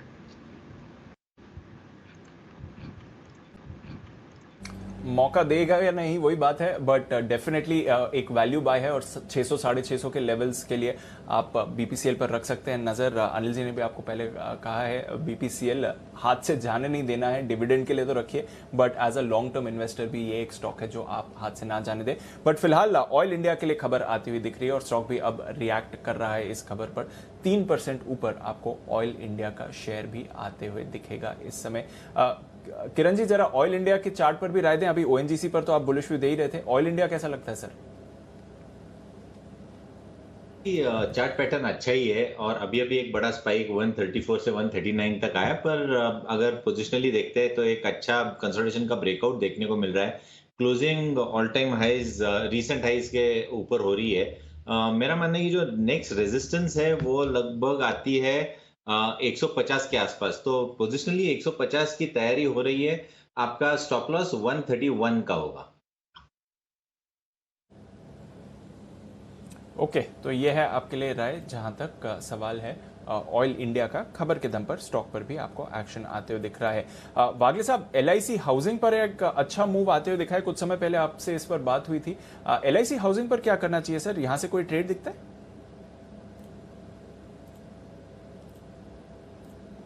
जहां पर अभी ट्रेड हो रहा है यही रेजिस्टेंस है, इसके ऊपर अगर सस्टेन करता है सीधे 20 रुपए की मूव आनी चाहिए।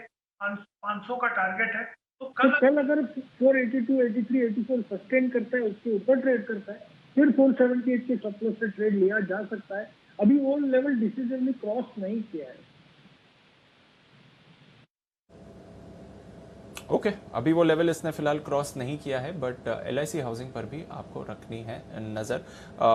एनबीएफसीज और चुनिंदा एनबीएफसीज इन पर्टिकुलर आज आपको अच्छे मोमेंटम में आती हुई दिख रही हैं, तो इसको हाथ से ना जाने दें। वीएसटी टिलर्स, इसके भी अभी बिक्री के आंकड़े आते हुए दिखे थे, इस स्टॉक पर भी आप रखिए नजर। आज सुबह सिमी जी लॉन्ग टर्म के लिए इसे राय देकर गई हैं खरीदारी के लिए।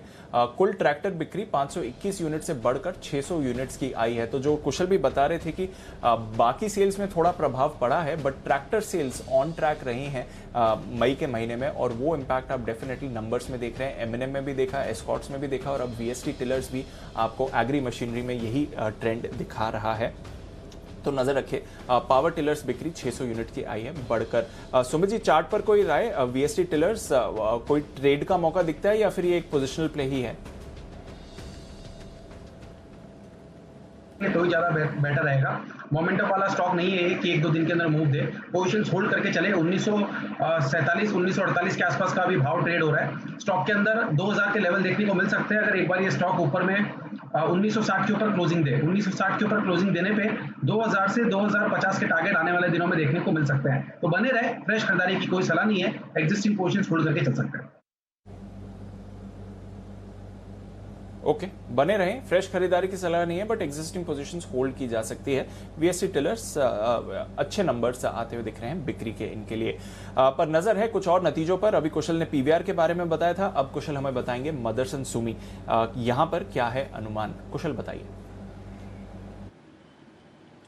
बिल्कुल दीपांशु, आप देखिए नंबर्स जो है ये कल आने वाले हैं और जो नंबर्स की एक्सपेक्टेशंस है वो काफ़ी बेहतर साइड पर लग रही है। खासकर अगर आप कंपनी का मुनाफा देखें तो वहाँ पर कंपेटिवली 183 करोड़ के मुकाबले 465 करोड़ का हम अनुमान करके चल रहे हैं।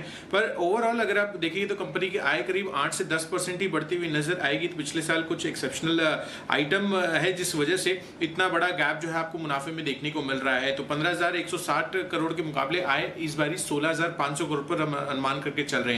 साथ ही कंपनी का जो कामकाजी मुनाफा है वहां पर भी 15% की बढ़त के साथ 1400 करोड़ से कामकाजी मुनाफा करीब 1600 करोड़ पर रह सकती है और कंपनी की मार्जिन स्टेबल रहेगी। इनफैक्ट थोड़ी सी पॉजिटिव भी हो सकती है। 9.2% के मुकाबले 9.7% का जो मार्जिन है वो कंपनी दर्ज कर सकती है। आप देखिए ग्लोबल स्तर पर जिस तरह से कामकाज जो है नॉर्मलाइज होता हुआ दिखा है और खासकर अगर आप यूएस और यूरोप की बात करें जो इनकी इंटरनेशनल सब्सिडियरी है वहां पर बेहतर साइड पर प्रदर्शन आने का अनुमान है। जिस तरह से अनलॉकिंग हो रही है और जो इकोनॉमिक एक्टिविटीज रिवाइव हो रही है वहां से काफी पॉजिटिव सेंटिमेंट बन रहे हैं। और ओईएम की ग्रोथ जो है आपको बीएमडब्ल्यू की भी गाइडेंस आपने देखी, साथ ही वॉक्सवैगन की भी गाइडेंस आती हुई नजर आई। तो हर एक फ्रंट पर जो गाइडेंस रिवीजन इन सब लग्जरी कंपनियों की तरफ से आता हुआ नजर आ रहा है, इसको ध्यान में रखते हुए किस तरह से मैनेजमेंट आगे की डिमांड कमेंट्री करती है ये देखना अहम होगा। मार्जिन स्टेबल रहेंगे और आय फ्रंट पे भी अच्छी ग्रोथ का अनुमान करके चल रहे हैं।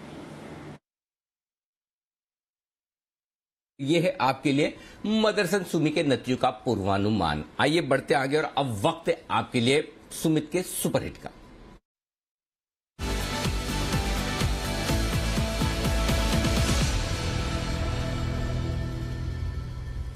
बताइए सुमित जी। जी बाय का स्टॉक आया है रडार पे। शुगर स्टॉक है इस बारी। स्टॉक का भाव चल रहा है 55 रुपए 25 पैसे। स्टॉक का नाम है द्वारिकेश शुगर लिमिटेड जिसका सिंबल है द्वारकेश। द्वारिकेश शुगर के अंदर अब यहाँ से मोमेंटम बिल्डअप होना चाहिए। स्टॉक के अंदर पिछले साइडवेज जो मूव देखने को मिले थे 7-8-10 दिन से, उसका आज कंसोलिडेशन का ब्रेकआउट देखने को मिल रहा है। 60 रुपए का इसके अंदर इमीडिएट टारगेट बन रहा है। 60 रुपए का लेवल ब्रेक होने पे 64 रुपए तक का मूव द्वारिकेश के अंदर देखने को मिल सकता है। तो जिन्होंने बाय करके रखा हुआ है पोजीशंस होल्ड करके चले क्योंकि साइडवेज मूव का अभी आज ब्रेकआउट देखने को मिल रहा है। 60 से 64 के टारगेट के लिए खरीदारी करें। स्टॉप लॉस लगाए 52 रुपए 50 पैसे का। 50 to 50 के स्टॉप लॉस से खरीदारी करके चलने का सलाह रहेगा। ओके, तो ये है आपके लिए द्वारिकेश शुगर पर राय सुमित जी की तरफ से खरीदारी करने की। शुगर शेयरों में दिख रहा है भरपूर एक्शन। 52 रुपए 50 पैसे का स्टॉप लॉस लगाइए 60 और 64। और कल का हमारा एसआईपी स्टॉक था मगध शुगर, कल भी और आज भी दोनों दिन कमाल करता हुआ दिख रहा है। आज के सेशन में भी सुबह तो मैंने मजबूत दिखा था, जी हाँ अभी भी 7% मजबूत है। 212-213 रुपए के आसपास ये ट्रेड करता हुआ दिख रहा है। आज का एसआईपी स्टॉक नाथ बायोजेंस ये आपके लिए 9% की मजबूती के साथ ट्रेड करता दिख रहा है। दीप हाल ही का एक और हमारा स्टॉक जो था SIP stock TN petro, Tamil Nadu petro, ये भी 6% आज मजबूत है, लगभग 106%। सियाराम सिल्क मिल तेज दौड़ लगाने के बाद थोड़ा हल्का हुआ है और हल्का होने के बाद आज फिर से ये स्टॉक एक्शन में आता हुआ दिख रहा है, 4% मजबूत है। तो इन सारे स्टॉक्स में अच्छी खरीदारी लगातार आपके लिए होती दिख रही है। आइए अब वक्त है बैन से बेनिफिट का।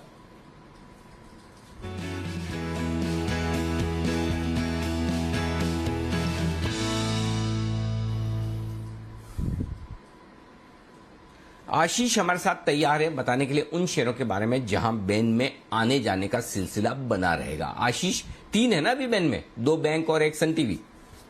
बिल्कुल अनिल जी, 3 स्टॉक फिलहाल बैन में और इनमें से कोई बाहर नहीं निकल रहा। सन टीवी भी देखिए 95% पर है market wide position limit, PNB करीब 94% और बैंक ऑफ बड़ौदा 91% पर है। तो जब तक 80% से नीचे नहीं आती पोजीशंस, कोई स्टॉक बैन से बाहर तो नहीं आ पाएगा। लेकिन फ्रेश एंट्री हो रही है सेल की। यहाँ पर देखिए मार्केट वाइड पोजीशन लिमिट काफी बढ़ती हुई नजर आई है। 95% के मार्क को क्रॉस कर दिया है। 102% के आसपास चल रही है फिलहाल मार्केट वाइड पोजीशन लिमिट्स। तो सेल तो निश्चित है कि बैन में आएगा। बाकी के जो 3 स्टॉक हैं वो बैन में बने रहेंगे। ओके, तो सेल बैन में आने की तैयारी में। अब आज तो है कमजोर। सुमित जी, सेल आप ही का काउंटर है, आपका फेवरेट। चार्ट्स कभी कभी तो मुझे ऐसा लगता है कि आपको चार्ट देखने की जरूरत नहीं। अगर मैं आपको ऐसे ही पूछूं कि सेल के लेवल्स बताओ तो आप बिना देखे ही बता सकते हैं, लेकिन चूंकि आप इतने दिन आराम करके आए हो, 4-5 हफ्तों का ब्रेक लिया है, इसलिए शायद आपका थोड़ा प्राइस मूवमेंट ट्रैक करना थोड़ा कम हो गया हो, इसलिए मैं आपको चार्ट देखने की अनुमति देता हूं और समय भी। बताएं सर चार्ट देख के सेल। नहीं अनिल जी, जो टाइम मैंने आराम किया वहां पर टीवी लगा के शेयर मार्केट ही चल रहा था और जी बिजनेस पे देखते थे। तो लास्ट का जो रिकवरी फेज चल रहा था हॉस्पिटल में तो वहां पे स्टॉक्स ही देखते थे सारे। तो जहां तक अनिल जी सेल का सवाल है, आपकी रिकवरी के चक्कर में हमें मार्केट को रिकवर करवाना पड़ा कि जितना मार्केट जल्दी ऊपर जाएगा सुमित जी जल्दी बाहर निकल कर आएंगे। इस चक्कर में हम लगातार ऊपर और फिर जब आप निकल कर आए तब जाके लाइफ हाई बना। तो सुमित जी आपकी और मार्केट की रिकवरी साथ साथ हुई है। बताएं सर अब लेवल से।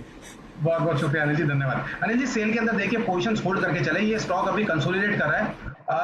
वैसे तो स्टॉक को हम 35-40 रुपए के लेवल से रिकमेंड कर रहे हैं, लेकिन 70 के आसपास तो हमने खुला बोला था चैनल पे, और जिसने भी जी बिजनेस देखा है उसको ये ध्यान रहा होगा कि स्टॉक का नाम है सेल, लेकिन इसको सेल नहीं करना है। तो जिन्होंने भी रखा उस टाइम पे बाई किया होगा, डबल हुआ है स्टॉक 1 महीने के अंदर। अभी भी पोजीशंस होल्ड करें, जैसे ही मेटल्स में वापस से एक रिबाउंड स्टार्ट हो, ये करेक्शन के बाद रैली स्टार्ट होगी तो सेल और तेजी दिखाएगा और बाकी के स्टॉक्स भी चलेंगे। फिलहाल सेल के अंदर पोजीशंस होल्ड करें, छोटा सा करेक्शन बन सकता है बट पोजीशंस होल्ड करें। पोजीशन होल्ड करनी है सेल में, भरोसा बनाए रखना है, बाउंस बैक आएगा। और सुमित जी ने आज सुबह एक इंटरेस्टिंग ऑब्जर्वेशन दी थी, ऑल्टरनेट डे का मूवमेंट मेटल स्टॉक्स दिखा रहे हैं, एक दिन ऊपर जाते हैं एक दिन गिरावट दिखाते हैं। कल सेल 5-6% ऊपर गया था, आज लगभग जितनी कल की गेंद थी वो गिव अप भी करते हुए दिख रहा है। और खबरें भी ऐसी आ रही हैं, कल कुछ खबरें चल रही थी, ब्रोकरेज नोट्स आए थे कि शायद मेटल प्राइसेस एक बार फिर से जून के महीने में बढ़ाए जा सकते हैं, हो भी सकता है कि बढ़ाए जाएं, पर आज कुछ खबरें आई हैं जिसकी वजह से हमने देखा है कि गिरावट है। तो आइए आज की खबर को पहले समझा जाए आशीष के साथ। बताएं आशीष, आज मेटल्स पर दबाव क्यों दिख रहा है? बिल्कुल दीपांशु, लगातार खबरें आती हुई दिख रही हैं और फिलहाल अगर आप देखें तो खबर बड़ी आती हुई दिखेगी स्टील कंपनियों के लिए जो है, खासतौर पर चाइना में अब थोड़ी सी दिक्कतें बढ़ती जा रही हैं, क्योंकि प्राइजेस को लेकर चाइना जो है लगातार रिस्ट्रिक्शंस बढ़ाते जा रहा है प्राइजेस को कंट्रोल करने के लिए। और मार्च के महीने में हमने आपको एक अपडेट देकर ये बताया कि टैंगशन जो कि प्रमुख शहर है स्टील उत्पादन के लिहाज से, वहां पर लगातार बढ़ते प्रदूषण के चलते सरकार ने फैसला लिया था कि कंपनीज को जो अपना प्रोडक्शन है 50% तक काटना पड़ेगा, एमिशंस जो है करीब 50% तक घटाने होंगे, प्रदूषण नियंत्रण करना होगा, जिसके चलते ऐसा माना जा रहा था कि वहां पर उत्पादन में काफी ज्यादा गिरावट आएगी और उत्पादन में गिरावट आएगी, मांग बढ़िया, इसके चलते कीमतों में बढ़त देखने को मिलेगी। लेकिन जैसा कि हम सब जानते हैं कि लगातार अब जो चाइना उसका फोकस यही बना है कि लागत खर्च को अब नियंत्रण करना है। तो वहां पर देखिए उन्होंने कहा है कि अब जो टैंगशन शहर में जो एमिशन नॉर्म्स लेकर आए थे, ये इस फैसले को रोल बैक किया जाएगा और थोड़ी सी यहाँ पर देखिए ढील दी जा रही है। पहले 50% तक एमिशंस काटने के लिए कहा गया था, अब केवल 20 से 30% प्रदूषण जो है घटाने के लिए स्टील मिलों को कहा जाएगा। तो इसके चलते देखिए कि उस समय जब ये खबर आई थी तब हमने देखा था कि जो स्टील के फ्यूचर्स हैं यहाँ पर काफी ज्यादा उछाल देखने को मिला था, लगातार तेजी देखी गई थी। लेकिन क्योंकि आयरन ओर का डायरेक्ट कोरिलेशन होता है इसके साथ, तो आयरन प्रोडक्शन घटेगा तो आयरन ओर की जो मांग है उसमें भी गिरावट आएगी। इसलिए उस समय हमने देखा था कि आयरन ओर की कीमतों में गिरावट आई थी, लेकिन अब फिलहाल अगर आप देखें तो उल्टा हो रहा है, स्टील की कीमतें गिर रही हैं। थोड़ा सा कल जो है बाउंस बैक देखने को मिला चाइना में जो आयरन ओर की कीमतें हैं वहां पर। तो लगातार जो है खबरों का सिलसिला जारी, जिसके चलते आपको फोकस रखना है पूरे फेरस स्पेस पर। स्टील की कंपनीज के साथ आप आयरन ओर बनाने वाली कंपनी NMDC पर भी नजर रखें। ओके, तो नजर रखें NMDC पर आयरन ओर के प्राइसेस को देखते हुए, बट साथ ही नजर रखें मेटल स्टॉक्स पर। रोज कुछ ना कुछ खबरें आती रहती हैं, एक दिन पॉजिटिव एक दिन थोड़ी नेगेटिव। चीन में शायद प्रोडक्शन बढ़ सकता है, कर्ब्स को हटाया जा सकता है, जिसकी वजह से हम देख रहे हैं कि आज सुबह अच्छी शुरुआत के बाद मेटल्स में एक तेज गिरावट आती हुई दिखी थी और वहीं से अभी भी मेटल स्टॉक्स पर आपको दबाव बने हुए दिख रहा है। तो ये है आपके लिए राय जहां तक इन सभी मेटल काउंटर्स का सवाल है। एक राय ले लेते हैं JSPL पर भी, क्योंकि आज इस पर भी दबाव बना हुआ है और 4% की गिरावट सुबह दिखा रहा था, अभी भी 3% नीचे है ये काउंटर। वागले साहब, JSPL पर कोई राय 400 के नीचे?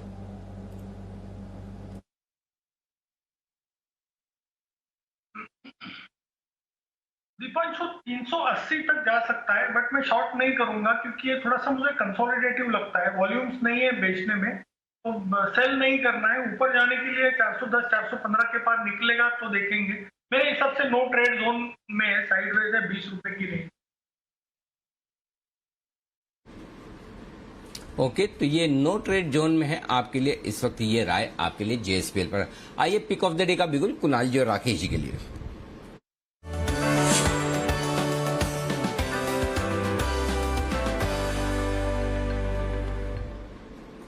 बताएं सर।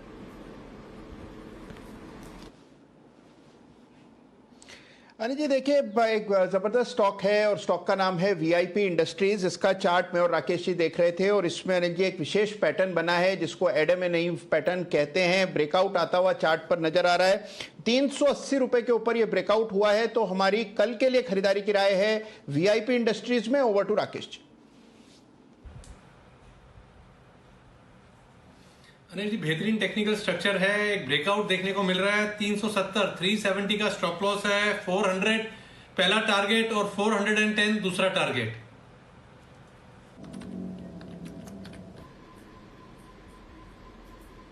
ओके, तो ये है आपके लिए वीआईपी इंडस्ट्रीज पर खरीदारी करने की राय कुणाल जी और राकेश जी की तरफ से। 370 का एक लगाना है आपको स्टॉप लॉस, 400 और 410 रुपए के टारगेट के लिए। ये भी ओपन अप ट्रेड ही माना जाएगा। लोग बाहर निकलेंगे, घूमेंगे फिरेंगे तो सूटकेसेस वगैरह नहीं, ये सूटकेस वाली कंपनी है ना, ये सूटकेस वाली कंपनी है ना कुणाल जी, कौन सी वाली कंपनी है ये? जी जी अनिल जी, सूटकेस वाली, लगेज वाली। ओके ठीक है, फिर ठीक है। तो लगेज वाली कंपनी है और जब भी ओपन अप के बाद घूमने जाने का मूड हो तो लगेज की जरूरत तो पड़ेगी। ये है आपके लिए वीआईपी इंडस्ट्रीज में खरीदारी करने की राय कुणाल जी और राकेश जी की तरफ से आती हुई दिख रही है। आइए बढ़ते हैं आगे और कुछ और स्टॉक्स। ओहो, अदानी एंटरप्राइजेस, क्या बात है, कमाल कर गया कुणाल जी राकेश जी। 1385 वाला 1425, गजब। किरण जी आपका भी स्टॉक आपने अदानी पोर्ट दिया था, अदानी एंटरप्राइजेस, कुणाल जी और राकेश जी का। राकेश जी जरा देखिए अब क्या करना है। 1440 के टारगेट के बेहद करीब पहुंच चुका है। 1400 एक्चुअली हो ही चुका है, 1436 तो जाके आया हुआ है, मतलब टारगेट आई गया माने। बताएं अब क्या करना है। देखिए अनिल जी, जिन्होंने इंट्राडे के लिए लिया है वो तो अनिल जी प्रॉफिट बुक कर लें। और इनिशियली अगर आप ध्यान दें तो स्टॉक को मैंने और कुणाल जी ने 445 446 के अराउंड रिकमेंड किया था दिसंबर में और टारगेट दिए थे 1500 रुपए के, और इसको पिक ऑफ द ईयर में दिया था 2021 के। तो जिन्होंने तब का लिया हुआ है वो 1500 के टारगेट के लिए होल्ड करें, और जिन्होंने इंट्राडे के लिए लिया है वो प्रॉफिट को बुक करें, मतलब कि पूरी पिक्चर की वेट ना करें, वो मुनाफे को बांध लें। बिल्कुल, अगर आप चाहें तो मुनाफे को बांध लें। बढ़िया कॉल आती हुई दिख रही है। अदानी एंटरप्राइजेस जब शो की शुरुआत हो रही थी तब ब्रेकआउट आते हुए दिखा था, वहां से देखिए 8% की तेजी आपको ये काउंटर दिखा रहा है। 1440 का टारगेट था, 1436 के करीब आपको फ्यूचर्स में काउंटर आते हुए दिखा। और अदानी पोर्ट्स भी अपनी तेजी को होल्ड कर रहा है इस समय, नजर रखिए 4% ऊपर ये काउंटर भी है। अदानी एंटरप्राइजेस, अदानी पोर्ट्स और बाकी अदानी ग्रुप स्टॉक्स बढ़िया तेजी का है रुझान। मुथूट फाइनेंस, इस पर रखनी है नजर। पिछले कुछ दिनों में यहां पर भी आपको एक्शन दिखा है। मुथूट, मन्नापुरम और साथ ही गोल्ड से रिलेटेड जो अन्य काउंटर्स हैं, जिस तरह से सोने के भाव 5 हफ्ते की ऊंचाई पर इस समय ट्रेड कर रहे हैं। आइए जानते हैं मुथूट फाइनेंस से क्या है एक्सपेक्टेशंस नतीजों के लिहाज से देवांशी के साथ। देवांशी बताइए।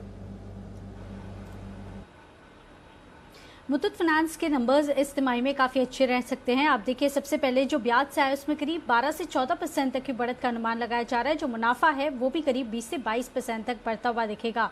इस बार जो गोल्ड की कीमतें थी इस क्वार्टर में हमने देखा था कि जो गिरावट आई है इसके चलते जो नेट इंटरेस्ट इनकम है इस पर इम्पैक्ट आता हुआ जरूर दिखेगा, क्योंकि बाकी जितने भी गोल्ड कंपनीज या लेंडर्स हैं उनका कहना था क्योंकि गोल्ड की प्राइसेस कम होती हुई दिखी थी तो जो डिमांड है वो भी काफ़ी कम हो गई थी, और काफ़ी सारे जो बोरोज थे उन्होंने अपने जो गोल्ड हैं या कोलेट्रल्स हैं वो वापस ले लिए थे, और इसके चलते आप देखिए नेट इंटरेस्ट इनकम पर इम्पैक्ट आता हुआ दिख सकता है। इसके साथ ही जो एसेट क्वालिटी है उसमें थोड़ी सी गिरावट की आशंका जरूर बनती हुई दिख रही है, लेकिन जो मार्जिन हैं वो इस बार थोड़े से बढ़ते हुए दिखेंगे, क्योंकि इनकी जो कॉस्ट ऑफ बोरोइंग है वो इस तिमाही में कम होती हुई दिखी है, और इसका इम्पैक्ट आपको इसके मार्जिन पर आता हुआ दिखेगा। कुल AUM जो है वो करीब 14 से लेकर 15% तक बढ़ने का अनुमान लगाया जा रहा है, लेकिन देखना होगा कि इनके जो कंसोलिडेटेड नंबर्स हैं वो किस तरह से आते हैं। इनके जो MFI सेगमेंट है, होम लोन सेगमेंट है, वहाँ से किस तरह से परफॉर्मेंस आता है इस बार इस पर नजर रहेगी, लेकिन इन ऑल नंबर्स इस बार अच्छे आने का अनुमान मुथूट फाइनेंस से भी है। ओके, तो ओवरऑल अच्छे नंबर्स आ सकते हैं मुथूट फाइनेंस के लिए, और आज थोड़ा अपने नतीजों से पहले कंसोलिडेट आपको करते हुए दिख रहा है मुथूट फाइनेंस पर। देखते हैं यहां से क्या डायरेक्शन लेता है। वागले साहब, 1300 के ऊपर कोई राय मुथूट फाइनेंस पर? सर, कोई इंपॉर्टेंट लेवल्स इसके लिए?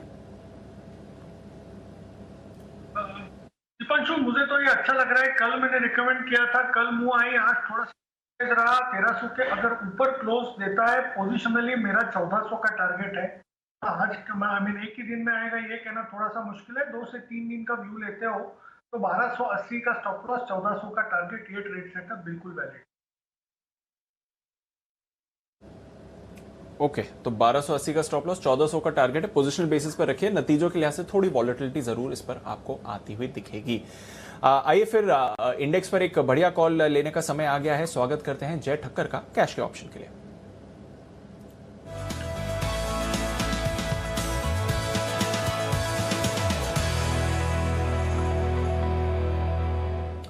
स्वागत है जय, गुड आफ्टरनून, बताएं। Very good afternoon to Deep and very good afternoon to Anil ji. Deepanshu, market में ओवरऑल ट्रेंड तो अभी भी पॉजिटिव ही है। अगर आज देखें तो आज का मूड जो है, आज का एक मार्केट का जो ट्रेड है वो साइडवेज मोमेंटम का है। मतलब थोड़ा बहुत हमें कंसोलिडेशन देखने मिल रहा है, लोअर लेवल से बाइंग भी देखने मिल रही है, 15,500 के लेवल ब्रेक नहीं हो रहा है, एंड ऊपर में 15,700 650-700 की रेंज में थोड़ी बहुत प्रॉफिट बुकिंग देखने मिल रही है। तो ये रेंज बनी हुई है, बट ओवरऑल ट्रेंड पॉजिटिव है। अभी ये ब्रेकआउट ये रेंज में से कब आता है वो देखना है। शायद एक आध दिन टाइम स्पेंड करें या तो हमें अपू कल ही सुबह देखने मिल जाए, बट ओवरऑल ट्रेंड पॉजिटिव है। इसलिए निफ्टी का 15,650 के स्ट्राइक का कॉल ऑप्शन खरीदना है दीप, बट ये नेक्स्ट वीकली एक्सपायरी का खरीदना है। मैं कल का परसों की एक्सपायरी का इसलिए नहीं दे रहा हूँ क्योंकि शायद अगर एक और दिन कंसोलिडेट हुआ तो हमें चांस या तो मौका मिलेगा इसमें प्रॉफिट करने का। तो करीब आप देखिए 112.50 के आसपास ये ट्रेड कर रहा है। 15,650 के स्ट्राइक का कॉल ऑप्शन 10 जून की एक्सपायरी का खरीदना है। यहाँ पे दीपांशु स्टॉप लॉस आपको रखना है 73 का, मगर क्लोजिंग बेसिस के ऊपर रखना है। सो 112.50 पे खरीदे, 73 का आपको एक स्टॉप लॉस रखना है on a closing basis. And first target जो यहाँ पे बनेंगे दीप वो है 154 के, सेकेंड टारगेट्स बन रहे हैं 170 के। 154, 170 ये दो टारगेट्स के लिए आपको खरीदना है 15,650 का निफ्टी का कॉल। मुझे ऐसा लग रहा है कि जैसे ये कंसोलिडेशन खत्म होता है या तो कुछ घंटों में या तो एक आध दिन में, फिर हमें फिर से एक अप मूव, एक ट्रेंडी मूव ऊपर की तरफ देखने मिलेगा।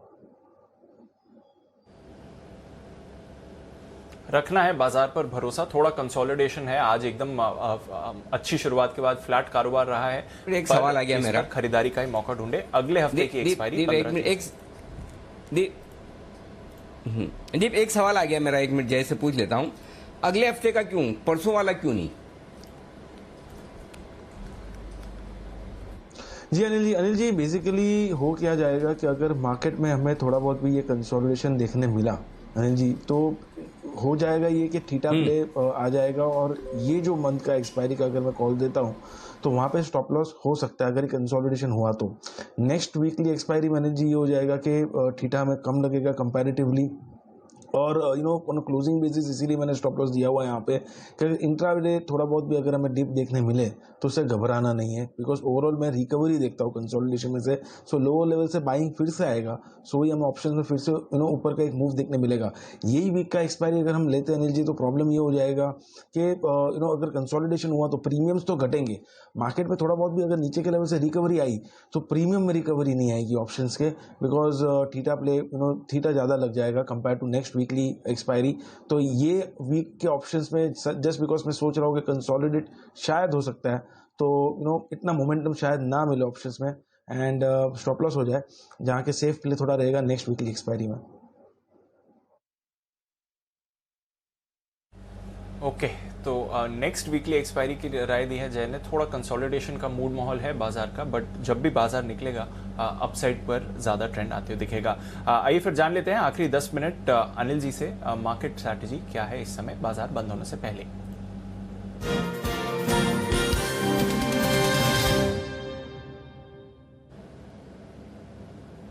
सर ग्लोबल मूड माहौल में कोई बदलाव नहीं आया है। डाउ फ्यूचर्स 170 अंक की मजबूती आपको दिखा रहे हैं। नैस्डैक फ्यूचर्स में एक्शन है। अमेरिका की 10 साल की बॉन्ड यील्ड हल्की सी बढ़ी है, कोई ज्यादा बड़ा उछाल वहां पर नहीं आया है। यूरोप में 1 से 1.5% की तेजी है सर। डॉलर भी आज थोड़ी स्ट्रेंथ दिखा रहा है, लगातार दूसरे दिन रुपये पर थोड़ा दबाव बनते हुए हम दिख रहे हैं इस समय। और कच्चे तेल में भी ओपेक बैठक से पहले अच्छा ही एक्शन है। बताएं सर क्या करके जाएं? तेजी की पोजीशन रखनी चाहिए, खरीद कर जाना चाहिए दीप, कोई दिक्कत वाली बात नहीं है। जो अगर आपको डर लगता है तो 15,400 का एक पुट ऑप्शन खरीद लें हेजिंग करने के लिए आज से, और बैंक निफ्टी में 35,000 का पुट ऑप्शन खरीद लें, फ्यूचर्स खरीद कर जाए, तेजी की पोजीशन लेकर जाएं, कोई दिक्कत नहीं, सिंपल। ओके, और तेजी की पोजीशन लेकर जाएं, कोई दिक्कत नहीं है। जय भी कह ही रहे थे कि कंसोलिडेशन के बाद जब भी बाजार बाहर आएंगे अच्छे ही एक्शन में रहेंगे। हैट्रिक रही है नए रिकॉर्ड्स की बाजार में, तो उस लिहाज से देखें तो कोई ज्यादा परेशानी वाला एक्शन आज आपको होते हुए नहीं दिखा है। बैंक निफ्टी पर थोड़ा आपने दबाव जरूर देखा है, पर यहां पर भी कोई ऐसी बड़ी गिरावट का ट्रेंड नहीं था। जाते जाते कॉनकॉर पर एक अच्छी मूव आती हुई दिख रही है। कुणाल जी जरा कॉनकॉर पर राय दें। 700 के लेवल के बेहद करीब अभी अभी एक फ्रेश एक्शन आते हुए दिखा है सर इस पे।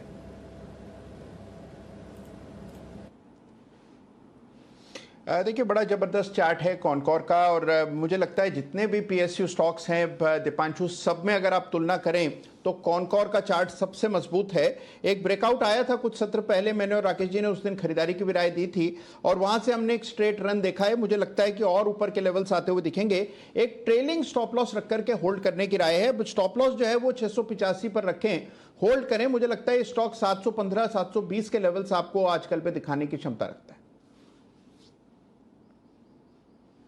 ओके, 715 720 तक के लेवल्स आपको कॉनकॉर पर आते हुए दिख सकते हैं। डाइवेस्टमेंट कैंडिडेट है, नतीजों के बाद हमने देखा मैनेजमेंट ने भी कहा लैंड लाइसेंस का मुद्दा रिजॉल्व हो चुका है, अब डाइवेस्टमेंट की तरफ कंपनी बढ़ती हुई दिख रही है। गुजरात फ्लोरो, थोड़ी देर पहले हम बात कर रहे थे इस काउंटर की, 12% की तेजी गुजरात फ्लोरो में आपको आती हुई दिख रही है। जेएसडब्ल्यू एनर्जी पर 7.5% का उछाल है। रोजारी बायोटेक 5.5% ऊपर आपको आते हुए दिख रहा है। अवंती फीड्स एक बार फिर से ये स्टॉक भी एक्शन में है। फिनोलेक्स केबल्स, इसके बारे में भी हमने कुछ दिन पहले बात करी थी। सुमित जी जरा इसकी चार्ट पर राय दें। सुबह अच्छा स्पाइक आया था, फिर थोड़ा कंसोलिडेट हुआ, अब क्लोजिंग के समय फिर से एक मूव दिखा रहा है। फिनोलेक्स केबल्स पर कोई राय? पिछले एक महीने में अच्छा एक्शन रहा है इस चार्ट में। आपने सही कहा, पिछले कुछ हफ्तों में स्टॉक में बहुत बढ़िया अपसाइड मूव देखने को मिला है। फिनोलेक्स केबल अभी भी चार्ट्स के ऊपर अच्छा दिख रहा है। 460 461 का अभी भाव चल रहा है। स्टॉक के अंदर इमीडिएट हर्डल ऊपर में 465 का है। जैसे ये लेवल निकलेगा तो फिर स्टॉक के अंदर 485 से 490 तक के लेवल फिनोलेक्स के अंदर देखने को मिल सकते हैं। तो एग्जिस्टिंग पोजीशंस होल्ड करके चलने का सलाह रहेगा। बिल्कुल, एग्जिस्टिंग पोजीशंस होल्ड करके ही चलें, ये है राय फिनोलेक्स केबल्स पर भी आपके लिए। नारायण हृदयालय, इसके लिए आज रहा है अच्छा दिन। नतीजों के बाद हमने देखा है 12-12.5% की तेजी भी आपको आती हुई दिखी है। अपोलो हॉस्पिटल्स भी एक अच्छी मूव दिखा रहा है। मैक्स हेल्थ से भी आज हमने बात करी थी, वहां पर भी आपको अच्छा एक्शन दिखा है। वागले साहब, अपोलो हॉस्पिटल्स पर कोई राय, कोई बीटीएसटी ट्रेड दिखता है? अभी थोड़ी देर पहले इस पर भी एक मूव आती हुई दिखी थी सर। दीपांशु, मोमेंटम है 3,300 के पार निकलने के बाद कल सोचेंगे, फिर एक 100 रुपए की मूव आ सकती है। वैसे दीपांशु, मेरे पास एक बीटीएसटी ट्रेड है, अगर आप बिल्कुल भिजवा देंगे तो। बिल्कुल सर, जाने से पहले एक कॉल वागले साहब की तरफ से आते हुए चलते हैं बिगुल वागले का वंडर।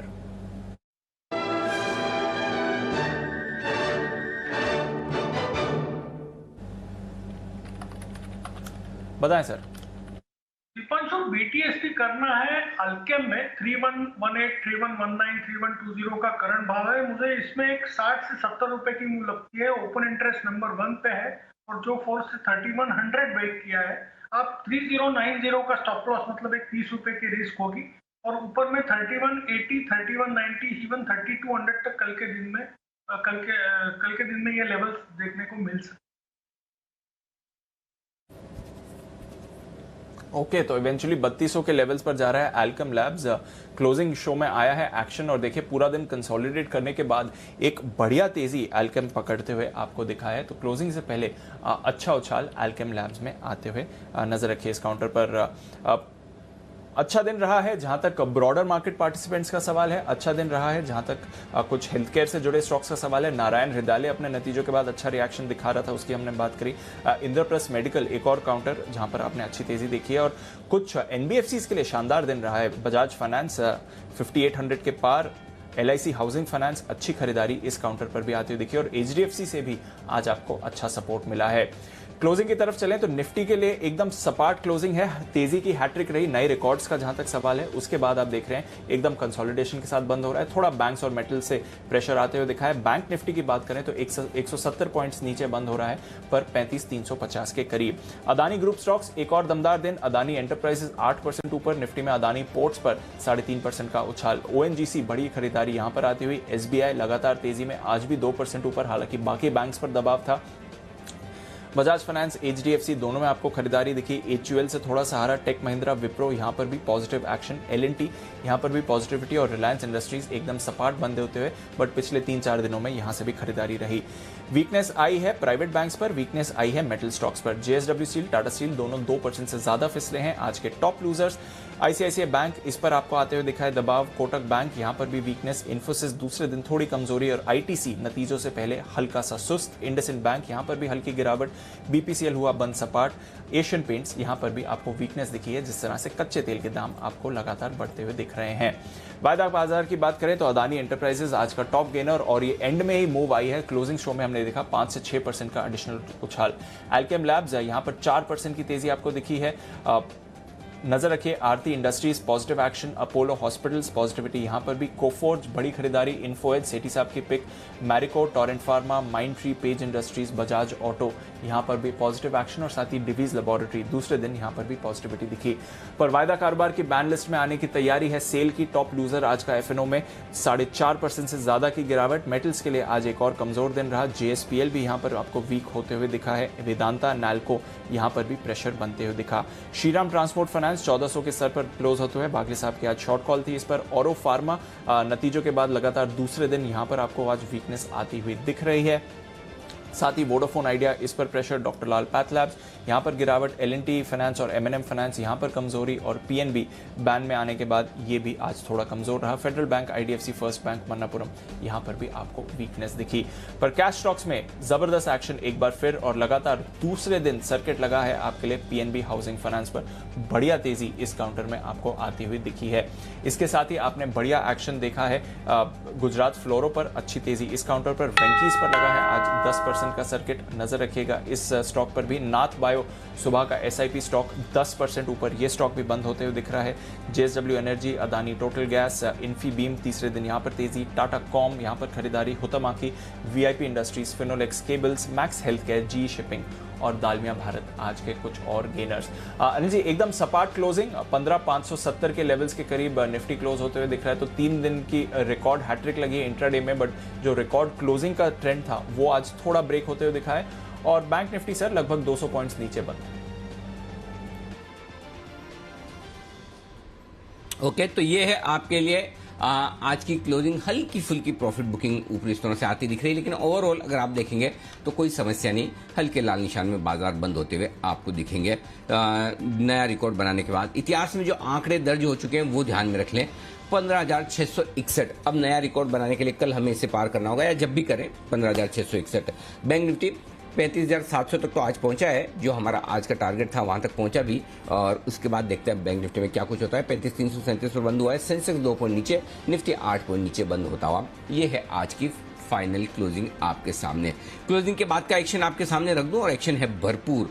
शाम 5 बजे का शो, 12वीं का एग्जाम कब समाधान। 12th के बोर्ड एग्जाम को लेकर कंफ्यूजन खत्म होने का नाम नहीं ले रहा है। केंद्र सरकार के शिक्षा मंत्रालय ने एग्जाम को लेकर 3 प्रपोजल बनाए हैं। कहा है कि अंतिम फैसला PMO लेगा, स्टूडेंट्स हो या फिर पेरेंट्स।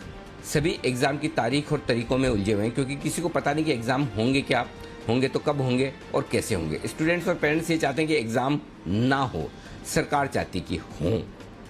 अब हमारे इस खास शो में आज इसी पर हम करेंगे चर्चा। हाँ और ना के बीच के जवाब को तलाशने की कोशिश। साथ देंगे हमारा दून स्कूल के हेडमास्टर और शिक्षाविद जगप्रीत सिंह साहब, सुप्रीम कोर्ट के सीनियर लॉयर और ऑल इंडिया पेरेंट्स एसोसिएशन के प्रेसिडेंट अशोक अग्रवाल साहब और DPS साहिबाबाद के डायरेक्टर डॉक्टर ज्योति गुप्ता। इन तीनों से करेंगे हम बातचीत। 12वीं का एग्जाम कब समाधान, शाम 6:30 बजे मनी ग्रुप में देखिए स्पेशल शो। कोविड ट्रीटमेंट पर सस्ता पर्सनल लोन। कोविड के वक्त कई लोगों को फाइनेंशियल दिक्कतें आ रही हैं, लोन लेने की जरूरत पड़ रही, तो लेकिन सरकारी बैंकों ने कोविड का अगर आपको इलाज करवाना तो उसके लिए सस्ते पर्सनल लोन की शुरुआत की है। खास बात यह कि इस लोन की समय सीमा 5 साल की होगी, ब्याज दरें भी कम होंगी।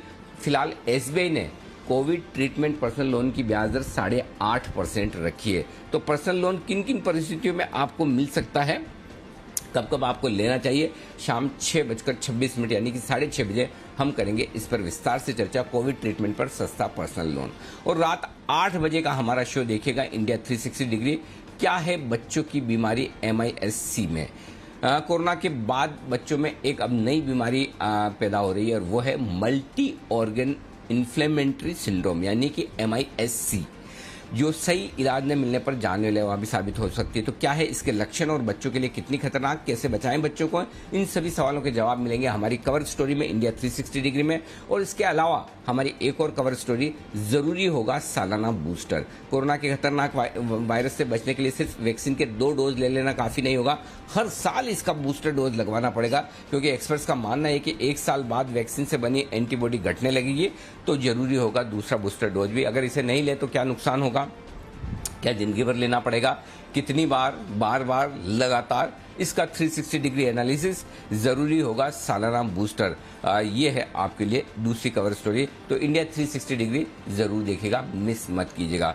बंसल जी, कि आपको पहले पता था जब आप डोज ले रहे थे कि आपको हर साल डोज लेना पड़ेगा? ये तो अब नई नई खबर आ रही है कि जैसे वो अपग्रेड आते हैं ना, वर्जन 2.0, 3.0 ऐसे, ये तो वैसा हाल है, हर साल नया वर्जन आएगा डोज का।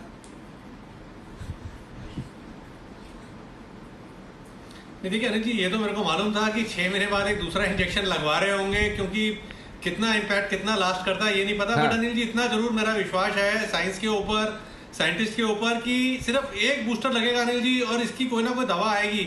अनिल जी, कोविड का इलाज इस वैक्सीनेशन में नहीं है, इलाज है दवाई में। और अभी तक दिक्कत ये है अनिल जी कि दवाई नहीं है। जैसे स्वाइन फ्लू की दवाई आ चुकी है, तो देखना आगे चल के अनिल जी कहानी 6-8 महीने, साल भर की है। कोविड की दवाई आएगी और अनिल जी उसके बाद ही इससे निजात मिलेगी। मतलब गोली खाएंगे कोविड ठीक है, वही ना, मतलब कोविड आ गया, चलो 4-5 ये गोली खा लो, वो गोली खा लो, ठीक हो जाएगा, ऐसा ही, ऐसा हो जाएगा बंसल जी? देखिए अनिल जी, अभी आप, अनिल जी देखिए, जोक सपाट, अभी देखिए कोई भी व्यक्ति हॉस्पिटल पहुंचता है, कोविड की दिक्कत ना हो, तो सारी फैसिलिटीज होते हुए आदमी बच जाता है। आज कोविड के चलते इतनी डेथ हो रही है, इसलिए हो रही है कि इसका कोई इलाज नहीं है अनिल जी। देखिए साल भर पहले तो बीमारी आई है ये, तो इसका कोई कॉन्क्रीट कोई इलाज नहीं है। और जो लोग मर रहे हैं अनिल जी, लोग नहीं मर रहे हैं, बेसिकली अनिल जी साइंस हारी है और कोविड जीता है। तो आगे चल के अनिल जी साइंस जीतेगी। अब जैसे आप बोलते हैं कि निफ्टी ऊपर जाएगा, बस बशर्ते हम लोग बचने चाहिए, तो बशर्ते अनिल जी साइंस जीतेगी कोविड से, बशर्ते तब तक सब लोग बचे रहें। ओके, तेजी जीतेगी मंदी पर। वैसे फिर फालतू में थोड़ा सुमित जी ने और किरण जी ने, कुणाल जी ने जल्दबाजी कर ली कोविड की, आराम से फिर दवा आ जाती, फिर उसके बाद आराम से बीमार होते हैं। हड़बड़ी क्या थी फालतू में? कितने, सुमित जी कितने इंजेक्शन लगवाए टोटल, कुछ अंदाजा है आपको? गोलियां तो भर के खाई होगी, ढेरों, दर्जनों के हिसाब से। अनिल जी पूछिए मत, सुबह से शाम तक दोनों हाथों में मेरे तो निशान हो चुके, इतने इंजेक्शन खाए हैं। मतलब 8-8, 10-10 इंजेक्शन दिन के लग रहे थे मिनिमम। बता दो यहीं पे, नहीं तो हम तो क्या, जो ज्यादा बीमार होता है तो फिर उसके घर पे तबीयत पूछने के लिए लंच या डिनर पे आते हैं, क्योंकि जो जितना ज्यादा बीमार, सर्दी जुकाम हो तो खाली ब्रेकफास्ट से काम चल जाता है, ज्यादा बीमार हो तो पूरे अच्छे से बहुत देर तक लंच डिनर पर जाकर तबीयत पूछी जाए वीकेंड पर। तो मुंबई में जो मेरा साथ दे सकते हैं, जैसे जय है, खाने पीने के शौकीन भी है, तो हम जरूर फिर मौका देकर एक दिन थोड़ा आप ठीक हो जाए, फिर तबीयत पूछने, ठीक होने के बाद आएंगे पूछने के लिए। लेकिन चलिए, भगवान न करे किसी के साथ ये हो, बीमार पड़े, लेकिन आप लोगों की हिम्मत है कि आप लड़कर जीत कर वापस आए। और अब यही है कि हर साल जो सालाना बूस्टर डोज लगना है वो जरूरी होगा या नहीं होगा, तो कैसे होगा, ये हमारी एक कवर स्टोरी आज और है जो आपको देखनी चाहिए।